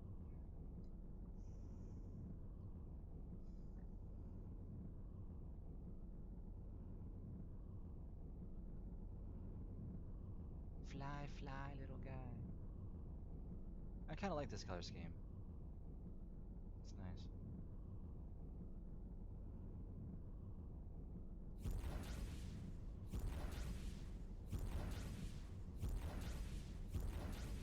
There's a shipyard in the sector. Can I do this? Will it count as a shipyard if it's an enemy shipyard? I've never tried this before, but I'm impatient for my energy. For science. No color on the interior stuff, please. I mean, it doesn't matter. You're not going to see it. Alright, experimentation. No. Yeah, alright, fair enough. You can't build while enemies are nearby. Yeah, yeah, yeah. You're right, game. I'm sorry.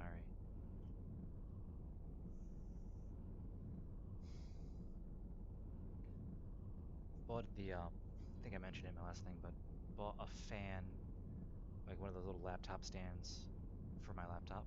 Um, you put underneath, and I plugged it in and all that. And I really didn't, I just cared about getting a fan and looked for a cheap one that looked sufficient to do its job, like sturdy and not fragile and things like that. And that's all I cared about. Like where the placement of the fans, is it good? Will it be plenty of ventilation? That type of thing. And got it, and I didn't realize that it had LEDs, and it has blue LEDs, and I'm like, why does a fan need LEDs?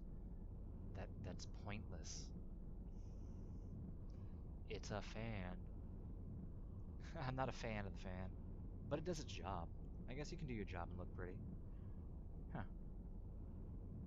Let's think about that. When form and function combined. But man, that really helps my laptop survive. Don't have to turn off my laptop constantly when it overheats or constantly angle it. I'm gonna boop you. Boop. Ah, I destroyed something.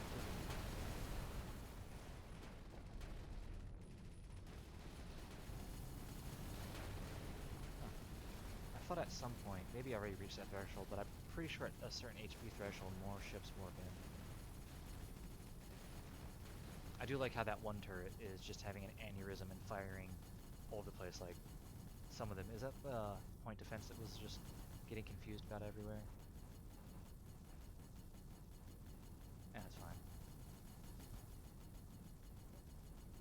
What if I angle a little bit better, if I could get all turrets on this?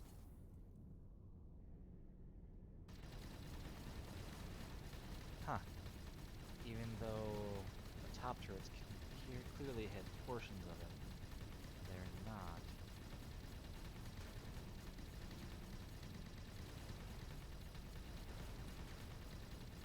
Well, let's get the top turrets on it, because the top turrets have more docking. That's pretty cool.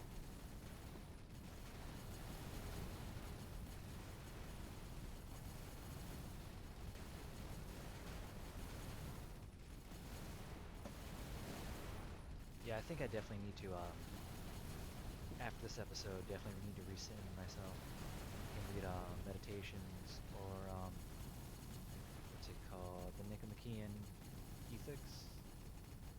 Just re-get myself in those roots, re-ground myself. Better perspective.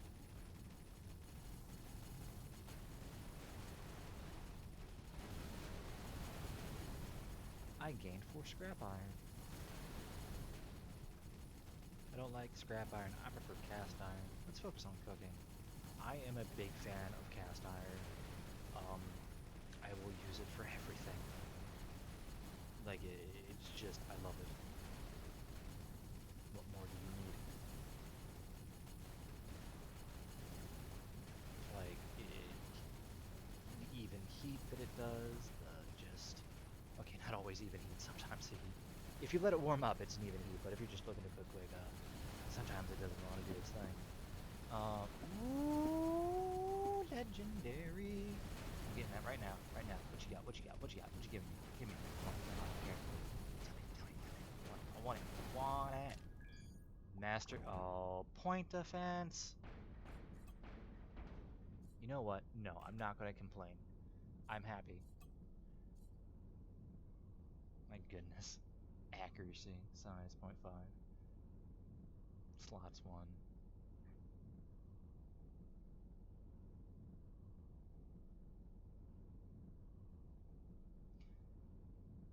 Well, you know, tech level 10. Oh, yeah, I think, they start to, our mining lasers start to appear at, like, 6. So I think we're doing good. But because this is a station, I am going to harvest it. Actually, yeah, no, I won't suffer you guys through that. You've been with me long enough. I hope you all have a beautiful whatever it is for you. Ciao.